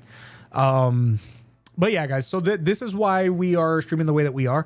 I feel like it's better for everybody to just be on one stream anyway, instead of having to decide which one they want to go to. It makes it easier on my moderators. It makes it easier on everybody. And the only thing I can ask of you guys is if you guys could please just make sure you hit that thumbs up every single time you guys are here. It really does help a lot. Like, it really does tell YouTube this stream is worth recommending to other people, to other Christians, to other, you know, whatever. And, you know, little by little, we'll get those numbers up. Yes, I do understand the implications of a channel that's over 100,000 subs and getting, you know, only, you know, double digit viewership. That's fine. But I will be honest with you guys, I'm eternally grateful to God, because I got higher numbers today, even though it being double digit, than way more than I thought I was going to. So I'm eternally grateful to God for that. You know, eternally grateful to God, and all glory is for him. So, you know what, guys, it's been a great one. Yes. I know, baby. I'm almost done. So as always, guys, be safe, be good, be blessed. I will see you when I see you. And remember that Jesus is King and the only way to heaven, guys. Have a good one. I love you guys. I appreciate you guys. And like I said, only in God's name will we be here together. 3 p.m. Central Standard Time on Thursday. It should be a good one. I plan on talking about Daniel 7 and Islam, and it not about being in Islam, or we can do a little Islamic dilemma. I don't know. We'll see. We'll see where God guides my heart by the time we're there, guys. But as always, man, thank you guys so much, man. Thank you so much. Compact it into one stream. Yeah, that's what this is. We're only doing the one stream. I am running another stream, a horizontal stream on the secondary channel, which is essentially just a thumbnail, and it's directing people back here and telling people, hey, come over here. In case you do see this, come back over this way. And you can check us out on that side if you want to see the video, if you want to see the guests, if you want to see the Quran says bring them in changes till they submit. Yeah, and that's actually great because people actually came into this one. This one actually got 30 views, which I didn't even think it was going to. But thank you guys, man. Thank you. I'm gonna go ahead and get off. I'm very tired, and we'll see you guys around, man. Be safe, guys. Take care of yourselves. God bless.